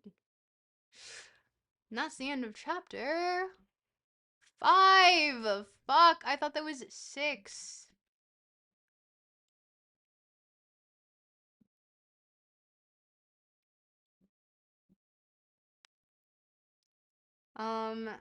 I'm eating canned pasta rings and meatballs, like directly from the can. Go off, Warlight. Cold or hot? Eating meatball sandwich with beer on the side. Go off. Pizza, boxed wine when I get up. Real. The Canadians in here believe Carney has done a decent job responding to and trying to negotiate trade deals with the US lately, says Slooch. Good, those cans are lined with plastic now. Wow, thanks for the warning. I like this channel and chat. Thank you, Sleep. I always eat canned food from the can anyway. It looks better to me that way. Like it doesn't belong on a dish. It came from a can. That's where it belongs. Real. Um, Rasputin was actually the perfect example of the modern man, but people couldn't really cope with that idea. So true. Nietzsche mentioned Ubermensch. Gophers are just there looking at you menacingly. Wonderful is our world's peace, something like that. Did you say German, I think? The European whimsy sickens me. Can't tell I'm German. Wish I was a beautiful Mexican, but I'm just a soulful girl. What the fuck? Um, so real and so true, Justin. Except the inverse. uh, I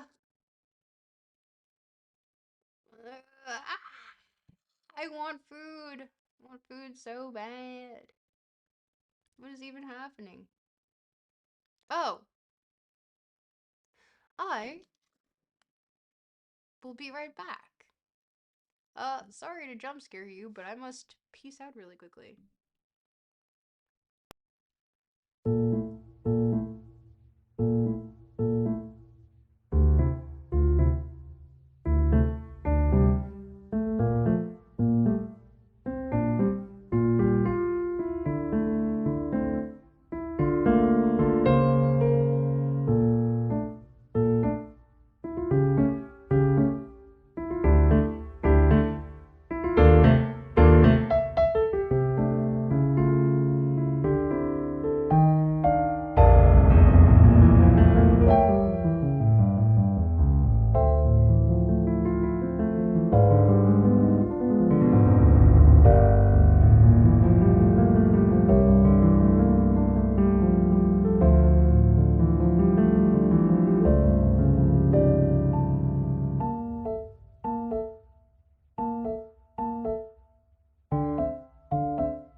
Sorry. Didn't realize I was muted. Sorry. Sorry. I was responding to stuff, but now I have no idea what I just said. It was like off the top of the dome. So now it'll be lost to the abyss. You guys will never get it back. It's lost media. Unless you somehow reverse engineer my words. But entirely your Otis if you want to do that. But hi chat. We have like you have about 10 minutes of me to yap because there's no way that I'm doing the next chapter again, and it's chapter 6 out of 7 chapters. So I propose, as the dictator and philosopher king, that this is the final chapter that I'm reading on stream because I'm done reading Freud, and excuse me. Uh, if you would like to read the conclusion, it is always linked in the description below. Maybe I'll release an audiobook of it. Who knows? Sorry. Wow. Um, but yeah, I think like you get the point. You don't need me to hold your hand. It's 2 chapters. How many pages left? Um, 10 pages left.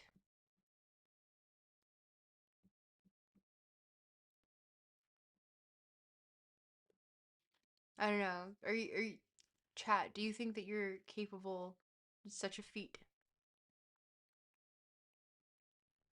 Because I propose that we move on to actually reading Lacan so I can complain about the guy to your face instead of just alluding to it and just holding up the book and never actually gesturing to the thing that I'm complaining about. Because we've been doing so much of the build up and the homework that I've read all of this before. And now, 10 pages? That's crazy. I know. And yet, picture books have more words. I think I think you guys can do it. I think deeply. You can do this. You can read those 10 pages. And if you really, really need my help, I will put an audiobook out for you.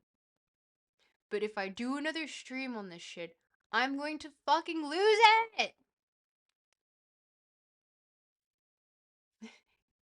Fine, can't. And it's talking about useful Komodo dragons. All Komodo dragons are useful. All Komodo, unless they're an invasive species. All Komodo dragons are useful. But yeah. I'd like to actually read the thing that I hate to you guys and then intersperse with how much I hate it so you guys can see what I've been dealing with for the past few months. Few months of this. Look at this book. I could kill someone with this. I should kill someone with this, in fact. I feel inclined to. And then,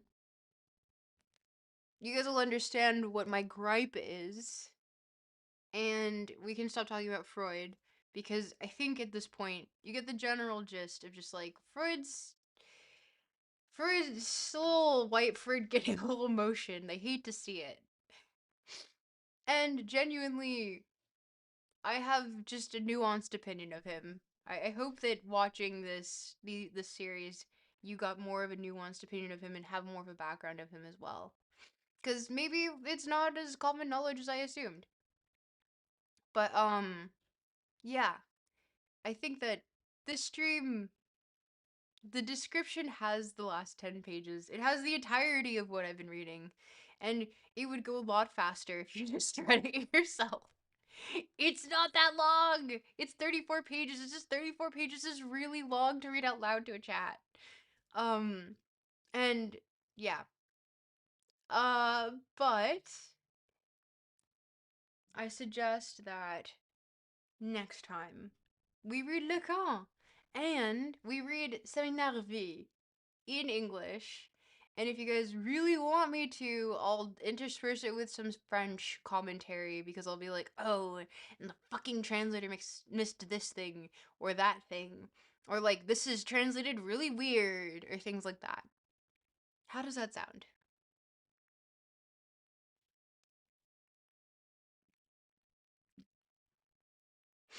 I forget that there's like a 20-second lag or something. Whoops. Tee.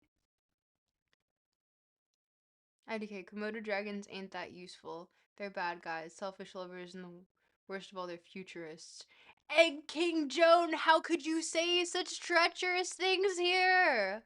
About Komodo dragons, no less. You're walking on thin ice, buddy. I'm watching you. Can't wait. Good? Good. Yes. Next time, Seminar TV. Will it take long? Yes. Will you ever read Camus again? I would love to. I would love to. Reading Camus would be genuinely actually enjoyable for me. I loved it the last time that we did it. I've been just torturing myself because everyone on YouTube does the easy work, like reading Camus, or making videos on Camus, or reading Marcus Aurelius, or making videos on Marcus Aurelius. No one reads a single lecture done over 27 years and the several iterations of it to dissect a fucking meme graph wherever it is. Where is it? There's like several iterations of it in here. Which I get it. The man, like, you're trying to be let me see. Ooh.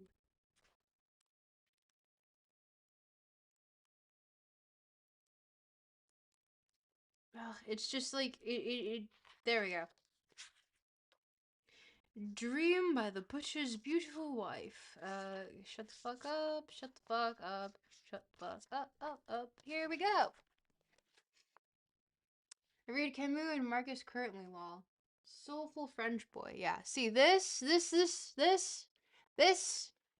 what we've been building up to. Literally page 321. And it's literally deflating just how fucking wacky simple this is. So, not even wacky simple. Wacky in the sense of like it's just it's like everyone memes upon this graph to whatever extent. Actually understanding it because it is entirely vibes based anyway. Um it's not that cool. It's literally not that cool. And I can't wait to just show you how lame it is. Yeah. Hockey court graph. Yeah, actually. I can't wait to show you just how fucking lame this graph is in context. And I hope that you enjoy it. But with that, I just want to fucking like eat some food and like sleep. So, that's all I have to say on the matter. Fuck you. Bye.